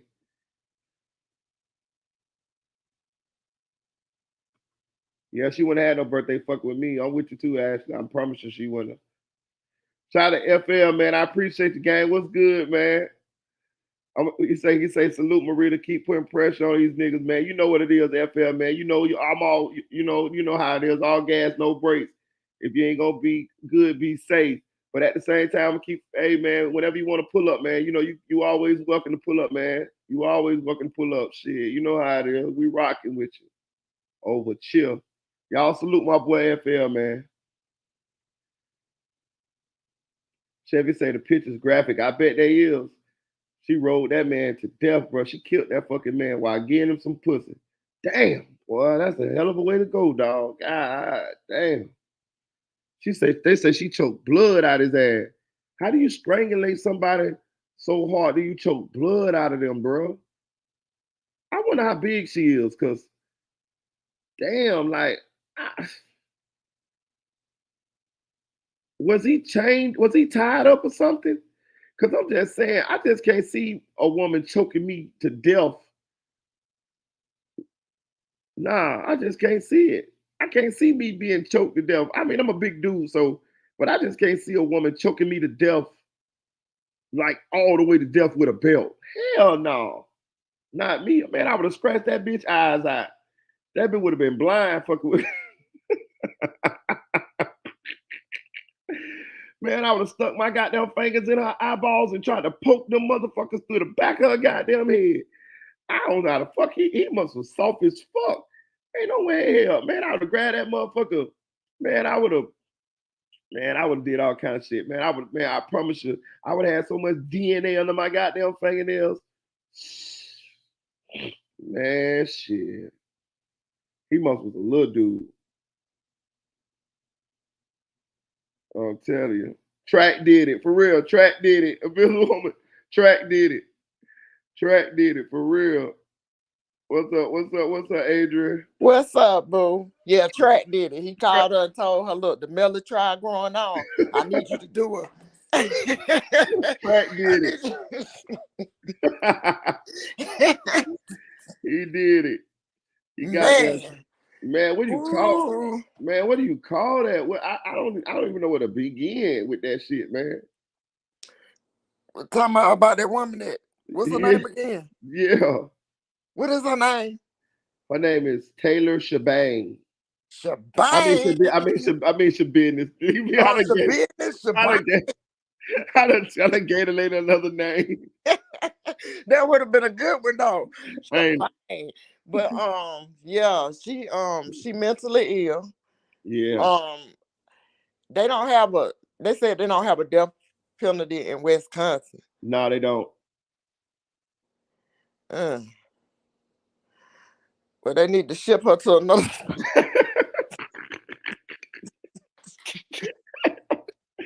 Damn. No, but like I said, I don't believe in the death penalty, but this is oh, and then she played with it. Man. How did she play with it? I asked, did she cut it off? She was playing with it. Yeah, she cut it off. It was in the bucket with the head. Oh. That man, they said she played with it. They said she used it as like a, she used it as a toy, after it was off. Damn. She probably was toting it around the room. Throwing it over her shoulder. It's sad, man. That's crazy. So meth make you hallucinate, right? Fuck if I know what the fuck. I'm just saying, I don't too much know about meth. Like, man, I don't either. I don't know what the fuck she was on, bro. They say it's meth, but she was on that good shit. She had something else with meth in it. God damn. Yeah, and then, like you said, cutting the fish. I like to go and catch fish and cook them. Yeah. That bone in the fish, when it rip, first when you ripping the skin, that's a different feeling. But trying to get that bone, you gotta pull and yeah. Oh. So you talking about catfish, I can tell already. Yep. Yeah. Yep. You gotta nail that sucker to a tree. Right. That bone right there by the back of his head. By the back of his head. Man, shit. So listen, that lady is okay, so you think she's gonna get the insanity plea? You think she's gonna win her case on that? Yeah. I know other. I mean, what else could it be? Right. Just to put it in a bucket and hold them over the bed and cut it off. And you can't be normal. They said she told the police, "Yeah, I liked it." Damn. And then she been laughing like the female Joker in court. Man, that lady is. I just found about this case yesterday, right? So I was like, man, let me do a little dig and see what's going on with this case. Cause I've seen it on Law and Crime, and then we went over it. We kind of was talking about it on the live, and then it was I think Siobhan knew about it. She knew about it, so she was talking about it, and I was like, all right. I think Tanel said it too. She's like, man, let me go see what's up with this case, man. So I went and checked it out, and I was like, man, when I heard all these details, I said, oh my goodness, this lady she is insane. That is nasty. That's all I can say. That is so disgusting. And not only that, if she couldn't, now I feel like that's why I feel like laws need to be changed with stuff like this. Like they need to donate her brain to science. You know what I'm saying? Yeah. Like they did that man who was the football player who killed his family. Oh. You remember? Which one? Come out the one that named Hernandez? Yeah, they donated his brain. Oh yeah, Hernandez, yeah. That's when they need to do some research, because yeah, I'm with you on this. This lady here is insane, and she ain't showing no remorse. She fought the lawyer in court. I'm talking about she fought his ass. Yeah, I seen the swing out. They tried to grab him. Yeah, he was scared. He was scared Damn. too. Yeah, But I think she crazy for real, y'all. I mean, I don't think she faking. you can't fake that. Mm-mm. Uh-uh. Mm-mm. Mm-mm. So yeah, they gonna have to give her the. But somebody said she'll get out early. Yeah, if you on temp when you get crazy, when you find you insanity, you go to you go to a mental hospital, but once you be good, they'll let your ass out. She probably will be out again if she win this case on insanity. Oh, we call that a green card down here. She'll have a green card. Oh yeah. Get out of jail free. Yeah, she got out of jail. Probably a couple Oh years. no. Uh, Oh no. about 3-4 years maybe. Yeah. How Dang. long she been in there? I don't know. I don't know. I gotta do some more research. I don't know. That's it. That is sick, man. Cut the man head off, all type of shit. I'm talking And about having sex with him and having sex with. Didn't even like when the police came. That's what made me know she was crazy. When the police came, she didn't try to like hide it or nothing. She talked to the police like this shit ain't nothing. Like you know what I'm saying? oh, that's messed up. Man, damn. And she only 25. She looked like when I first seen her picture, they got a picture with her face all did up. She looked good. But Yeah, then she did. when I seen her in court, she looked like she done aged a lot. Like, damn, I thought she was way older than 25 looking at her in court. That was before the meth. That picture had to be before meth. Right. Damn. She I must have don't they know, must but have I messed just feel like that's gonna be a hard case. That's because if they put her in jail for life, she's still gonna be in a room somewhere. She ain't gonna be able to be around people. Damn. That's a hell of a. I look. When we started to listen to the Melly case, we was like, damn, how could you do this and this and that? But here we go, right back behind Melly case. It's some worse shit. Like it's I like, told you it was gonna be something else. What's God next? damn. Oh my God. Yeah, that's nasty. Mhm. Um, What's up, Lele? What you gonna say? yeah, and so then what was the next? Oh, about this girl, Yeah. the Carlee. Uh huh. Oh, you believe her parents still like you feel like they really knew? I don't think they knew. I just think they've been enabling her. Well, okay, I don't know if they knew. I'm gonna just say that though. But it just to me it seemed like they've been enabling her and spoiling her for so long. Especially when I see what they say about this party. When I saw the information about the party and stuff, uh, I don't think they knew. I don't want to Me believe either. I that. don't think they knew, and I think the way the daddy was looking, he was embarrassed, and the mama is mad as hell, but she trying to support, stick Yeah, by her child. yeah, But as the party go, imagine you think your child gone for that many hours, yeah, and then they come back, you might be mad at them, yeah, but you just gonna be happy to see them, like. yeah, And she said she was getting all kind of phone calls. People was lying. She was like, the world's so evil. yeah, I don't know when the people were calling and saying, like, we found her body or yeah. And the people and a lot of people and the family members that came, they probably came because they thought they had lost her, and now they know she back, so they coming to see her because she's not dead. You get what I'm saying? yeah, that's what I was thinking now. But on the outside looking in, yeah, that looked like, yeah, y'all enable her to do something else.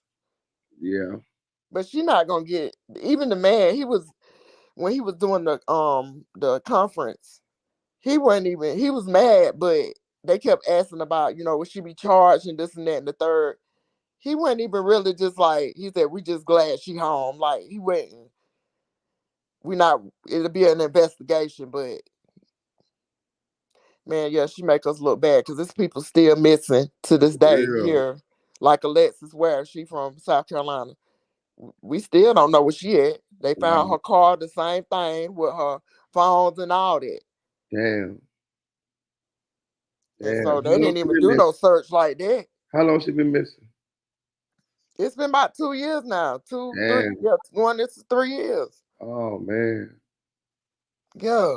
Damn. They can't find they left her cell phone in her bonnet.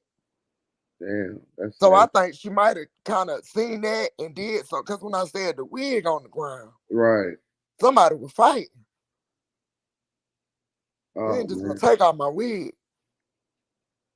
Mm. But that was all to make it. She just threw the wig. I still want to know how she got out them bushes and wherever she went and all that shit there too. I want to know. I got to know. I'm nosy. I want to know, goddamn it. Me too. You know what I'm saying? I don't want you to just get away like that. You got to tell us the story. I want to know where you went and all of that though. But the police is mad about the money that they got spent on the searching for her and stuff. So I think they're gonna charge her. I think they're gonna charge her, if only just to charge her to show, to prove, to like send a message, but also to try to recoup some of that money that was spent searching for her, and she really wasn't really missing. That's what I think. What made it so big with her? What do you think? What made it so big for them to do all When this? she said it was a baby and all White that. baby, Yeah. white baby. Yeah. They were looking for that damn baby for one. Yeah. She said white baby. When she Yeah. said that, it was over with. Yeah. She didn't say Mexican baby. Right. Yeah. I think she thought she was doing something small and it blew up. Why she just didn't disappear? Okay, so if you want to do that, why you just don't go and just disappear? Like, don't call the police and all that shit. If somebody gonna call the police, let your people them call the police. But you just go and just go off somewhere. You know what I'm saying? And do it that way. You know what I'm saying? See, my thing about it is, you remember when they said she had other items, but they were not gonna expose her privacy in that bag that they got. I felt like at first it was a pregnancy test. She done found out she was pregnant and she was sitting in that parking lot and she would contemplate, oh, she has to stay with my mama. I just started thinking, on a teenage level, not teenage, but a young adult level.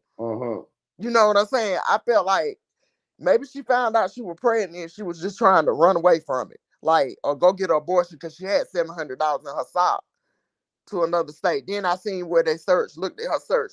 She done watched the movie Taken. That's what changed it for me. You watching the movie Taken. I don't know if y'all done seen the movie Taken. Yeah, I saw it. So you want to be an actress. Right. Yeah, I'll tell you something. I don't think the pregnancy thing is out the window yet. I think that still might be a possibility because I saw somebody else channel they posted something about a pregnancy. Yeah. I've been saying this since day one. What else was in that bag? Y'all trying not expose her privacy. She ain't got no privacy. Right. What else was in there? Was it condoms, pregnancy tests, or STDs? Right. What's going on? It's something else. It's some more to this story. We know that. Yeah. So, and I want to know exactly where she was at and who she was with. Cause somebody, I think Tanel say she was at the Red Roof. And Tanel said I think Tanel said she ordered goddamn Uber Eats and all type of shit, man. DoorDash and all type of shit. Oh, she went on there DoorDash. She had a nice car. She had a convertible. What she had? A Benz, the red Benz. That was a Benz, wasn't it? What kind of car you saw? Yeah, that was a Benz. It was a Benz, like a Jeep. I seen her in the picture with a Benz, so she must got another car then. Oh, okay. Well, I was just looking at that car that she was leaning in front of in the picture, but yeah, that was the Benz. Yeah, but she might have got another car. So they got and I'm gonna tell you this, they say they got a little bit of money now. They say they got some money. Yeah. Yeah, the daddy one. Did you see how the daddy was looking though during the interview? I he didn't have nothing to say really. He was just like, "This some bullshit." Right. I see the mama look like she was halfway mad. Yeah, I seen it. She was mad inside, but like any moment, she was gonna stand up for her child. Like looking like a Muppet baby. You know that mama like a Muppet baby. Oh my God. She look like she cooked some greens. Like, that's all I can say.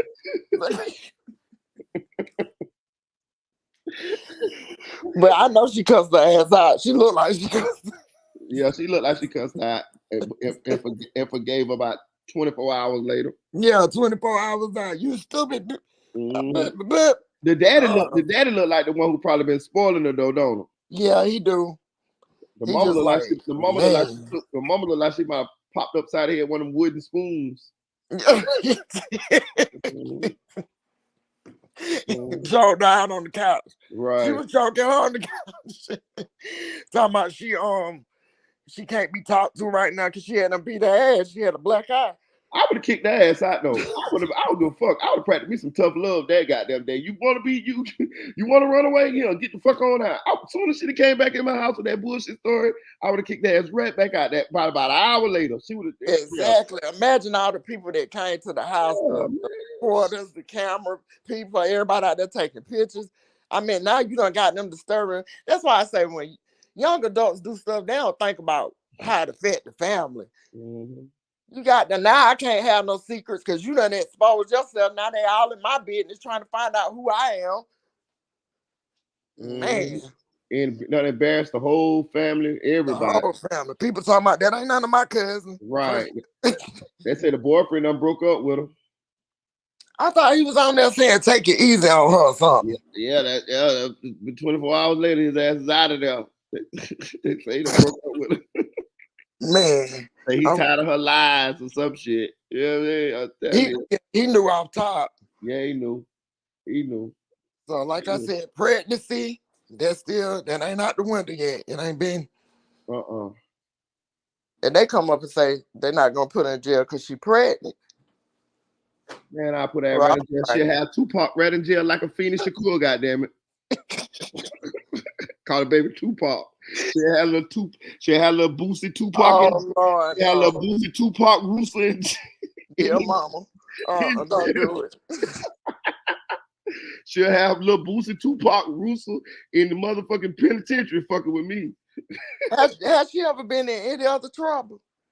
I don't know. That's a good question. I don't know. Look at the school record. She was doing shit. She want to be an actress. I'm telling you, she'll have her little baby right in that cell with that little Mexican bush, that little Mexican bulldagger. I put ass in there with that Mexican bulldagger with the razors on her tongue. I'm telling you, that's who would be in her cell fucking with me. I'm telling you. I want to know what else was in that bag. I'm like, what was in that bag? For real. What else she buy? It was something they didn't want us to know. They say she was stealing too. They say she Googled how to steal out a register. So she was stealing from a job or something too. The tissue. What you do with the tissue? They say she had a robe. They say she had a robe. All type of shit. What she doing with the robe? She finna. Yeah, they need to get her evaluation. She finna pull up to that. She finna pull up to Jody house and just open that robe and be like, "It's yours, boo," or something. It was some shit going on. I'm telling you, I just don't believe. I mean, she could have been by herself. She could have. I mean, but I don't buy it. I don't buy it. I don't buy it. I feel like. When she left and she went to the store and she was sitting in that parking lot, she was contemplating. Yeah, they said she ordered food for her and her mama from the place. She left the food in the car. Mm-hmm. Oh, another thing, they said that they lied and said that her phone was left, but her phone was left. She took her phone with her. Oh, so they could track that. Yeah, wow. They said she took her phone with her. I heard that from the news people. They found the wig, some other shit, but she took her phone with her. Where'd they find Track? Was at the other? Right. Track was with her. Track was in the hotel room with her. Track got her. Oh, Lord. This crazy. I don't know, but I'm glad to hear that, it's going to be a start over a fresh start. They can't use none of that stuff in the Melly trial. That's right. That's a fresh start. Yeah. But like you said, my grandmama, my grandmama like my mama. Let's not say grandmama, but she a great grandmama. Right. My mama know about this now. Wow. And her friends know. Wow. The church know. The church. Damn. The church know about it. Wow. So yeah, everybody gonna know. They might not be into detail with it because people got their own life, but they're gonna say the boy who killed his two friends. Right.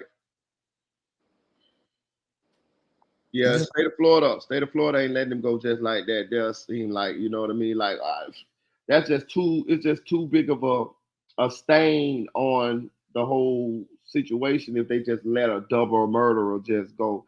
I actually think either he's gonna take a plea or he's gonna be found guilty the second go round because they gotta they so Christine is not the head attorney. They got a dude named Howard Pryor. He's a black dude and he is the head state attorney in that office. And they saying he possibly might maybe take this case over because he the head dude. Mm.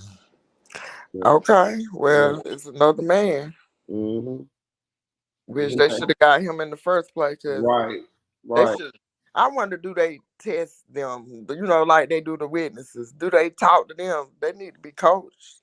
Yeah, I would assume so because it looked like she wasn't doing good initially early on in the case. So I'm sure that he had to step in and be like, "Hey, man, you sure you got this?" You know, or something like, you know what I'm saying? Like she was looking bad for a week or two. So I'm sure that like that's a high profile case. So I'm sure that he had to step in and while she was in the office and going over the evidence and be like, hey, what's your next strategy? Who the next witness you gonna call? What you think you should do here? Well, I think you should do that. I'm sure he had to give us some kind of pointers or tips or something. You know what I'm saying? Yeah, they should have told her to throw out that game thing. Just throw that whole theory out. Throw that shit out. But she charged him with it, right? So her charges can be different this time, right? Yes, they can. Okay, so bam. Get rid of that shit. But I don't think she gonna change nothing. She need to do something. Well, we're gonna change her motherfucking ass. She gonna be right out there in the middle of traffic with that goddamn sign, that little cardboard sign. Better, do better. Yeah. But yeah, that's a good thing because now it start from scratch. I bet the black ladies. I bet when they got back to the office, the black they say, "I ain't do nothing. Don't fire me." I just ran the copies. Right, like it wasn't me. It wasn't me. I just did what she said. Oh Lord. But yeah, so it'll be better if it's a different prosecutor. Like, yeah. But for us, the witnesses, they need to do better with that. Yeah, because if it's me, I'm putting some pressure on Track Ass. If he ain't on that plane over there to get over there where Russell Simmons at by now, I'm putting electric money on his ass where he can't go nowhere. And his ass will be hitting that stand. That girlfriend that's hiding goddamn down the street. You know, she ain't hiding no goddamn weapon down the street. Nah, she at her grandma's house. Right, at grandma's house. She hiding at her grandma's house. The motherfuckers ain't even looking. I'm going to get her motherfucking ass. For real. You know what I'm saying? And that powder head ass mama of hers, I'm gonna get her too. I'm gonna try to prosecute her for lying on the stand. You know what I'm saying? Yeah, I'm gonna get her just to get her because she just pissed me off with that ponytail, that little fake ass ponytail. The bun. Yeah, but check this out. So Fredo Banks with him, he don't live in Florida, do he?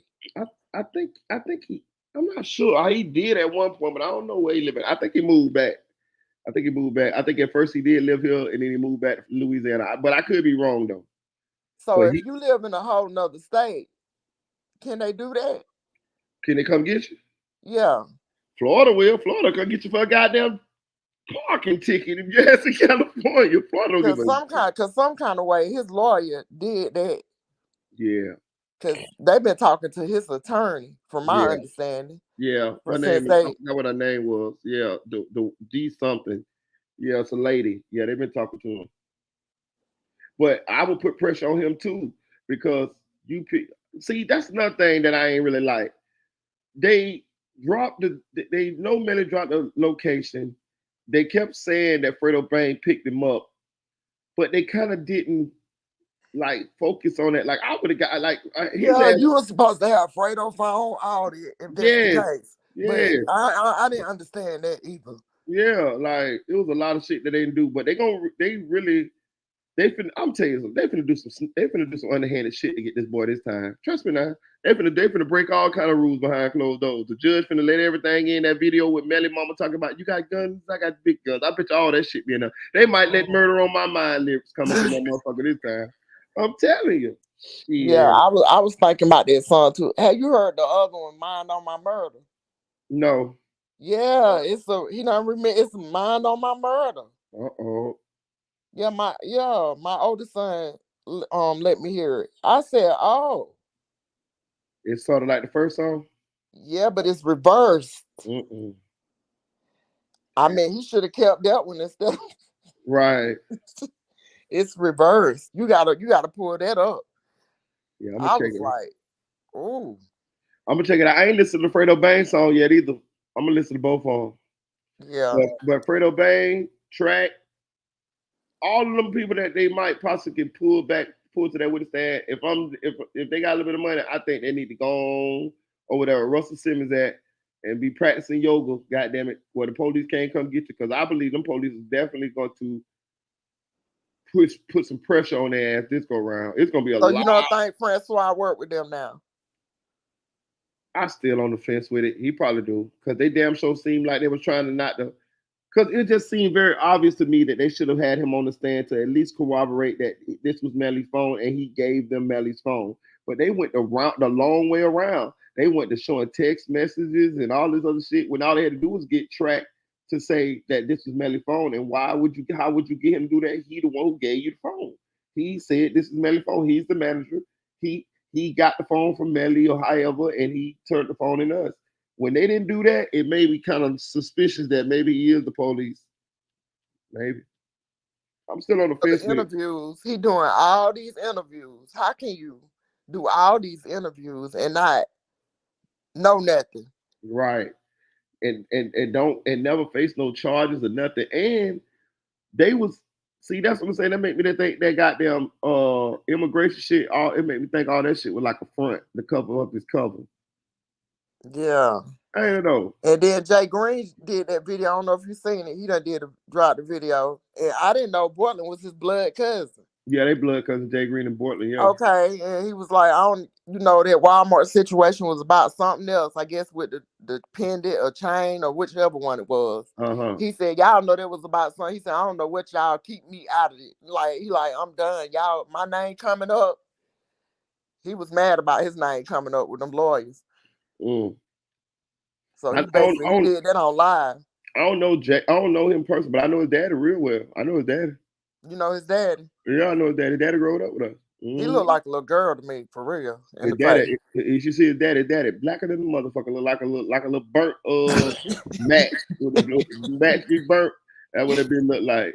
Hey, okay. But I will say this: his daddy, one of the best basketball players I ever seen in my motherfucking life, boy. When I tell you he could play, oh my God, he could play. Jesus, he could play. I'm talking about like he could play. Like when you watch him play, it's like you watching like an NBA guy play, like for real.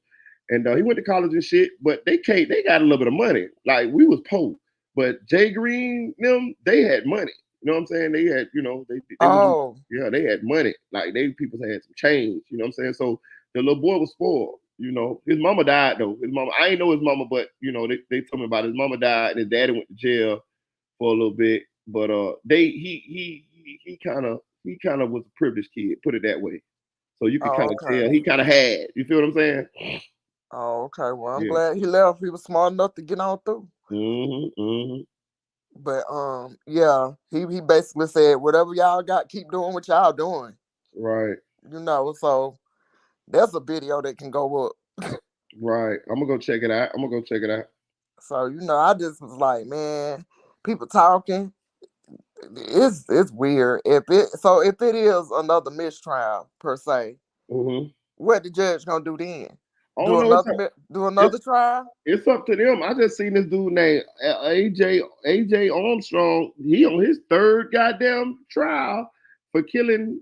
I think he killed his parents or killed somebody away from Texas. AJ Armstrong. Tanel was telling about it. I think his name AJ Armstrong or something like that. But he on his third mistrial already. Or second, he on his third trial.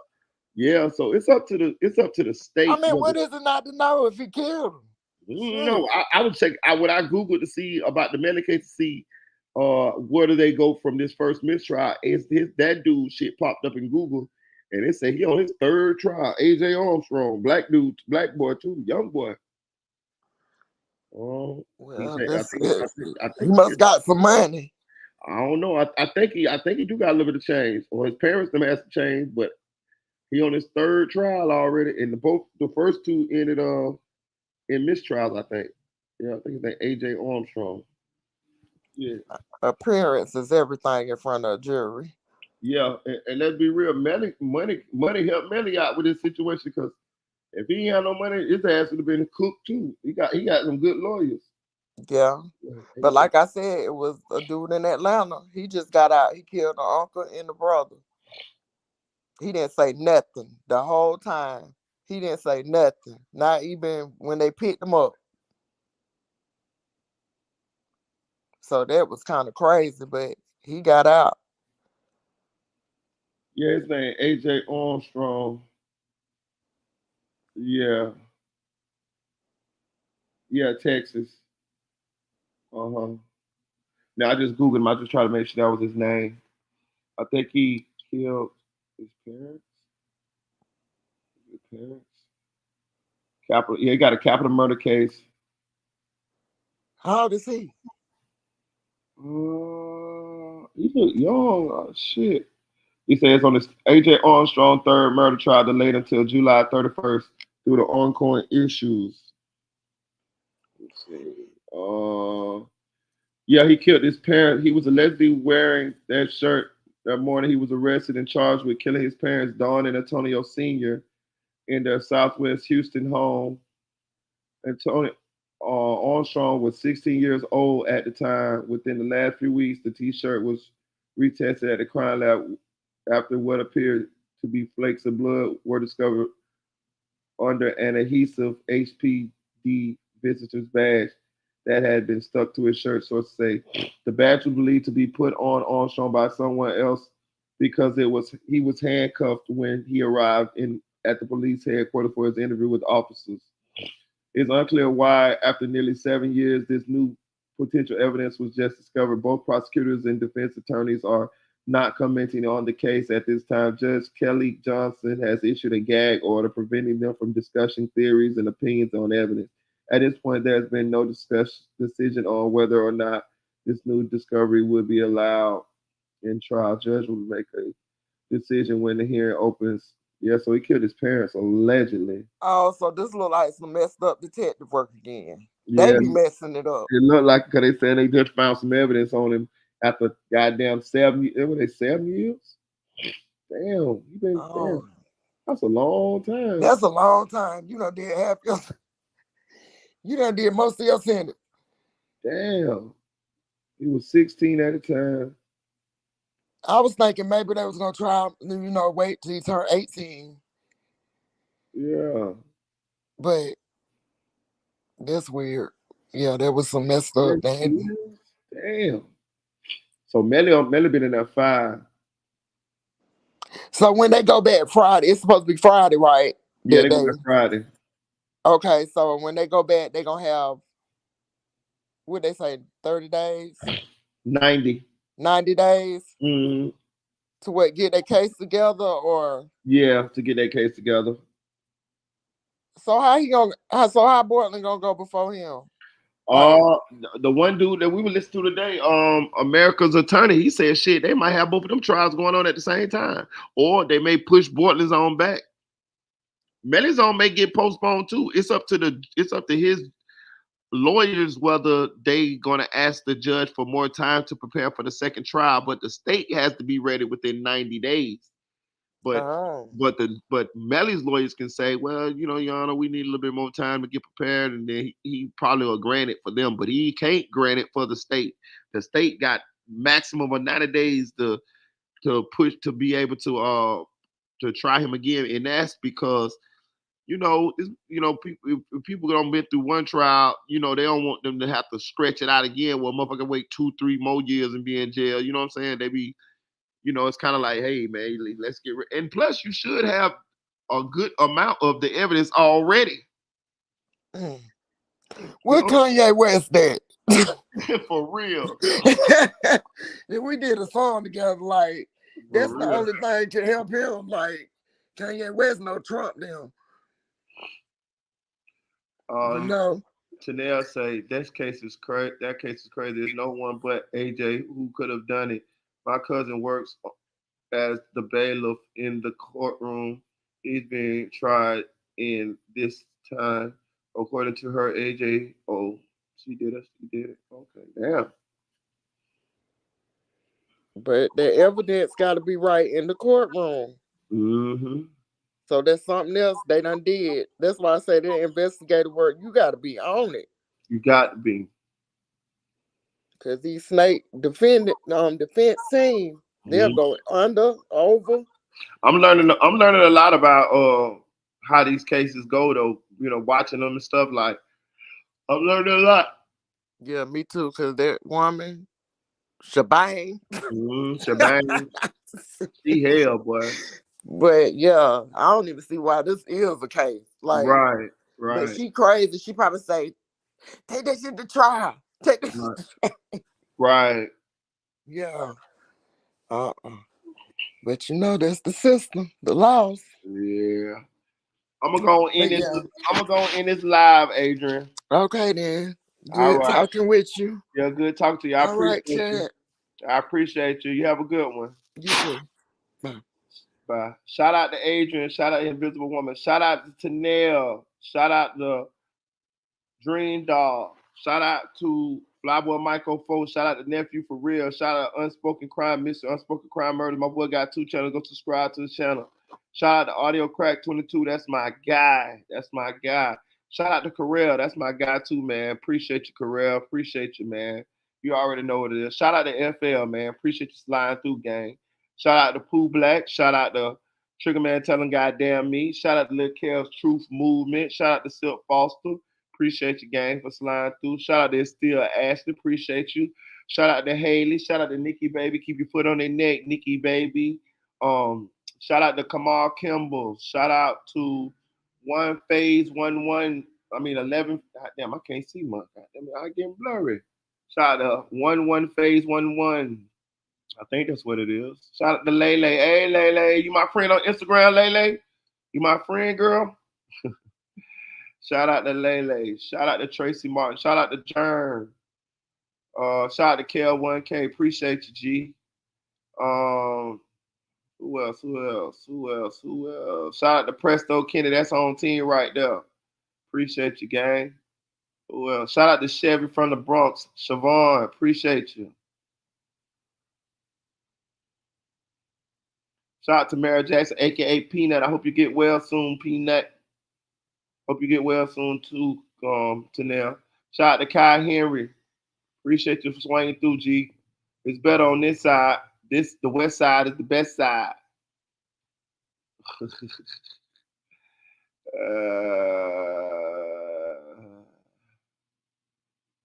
Who else? Who else? Shout out to Chicks 1000, aka the Chick 1K. That's my girl, y'all.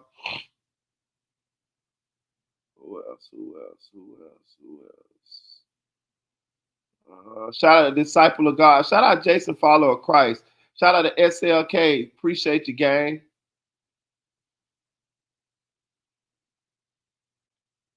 Shout out to Solid Sister. That was a hell of a nut, Solid Sister. Solid Sister, that's a hell of a nut for real. Talk about the Taylor SchaBUISNESS. I call her Taylor SchaBUISNESS case, man. We're gonna listen tomorrow. We're gonna actually watch some of the Taylor SchaBUISNESS case. I'm just a little tired today, y'all. Plus, I got a couple running around errands to run before I get out of here today. So that's why we ain't looking at it all at looking at it today. It's on Law and Crime. If you want to go get caught up on the case, go to Law and Crime Network and look at the Taylor SchaBUISNESS case. Is going on right now. We will be covering it because it just seemed interesting as hell. Like when I did the research on it, I was like floored. Shout out to Monica Latrice. Appreciate you, Monica, for sliding through. Who else? Who else? Who else? Shout out to Raw Nature, my boy from Estonia. Appreciate you. Shout out to Cody Lee. Appreciate you, Cody. Shout out to Street Billboard Films. Appreciate you. Shout out to Ursula Amos. Appreciate you. Shout out to Truth Be Told 1123. Appreciate you. Shout out to Dre Jones. Appreciate you.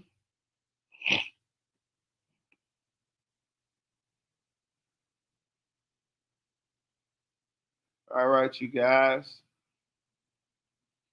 I'll talk to you guys later on.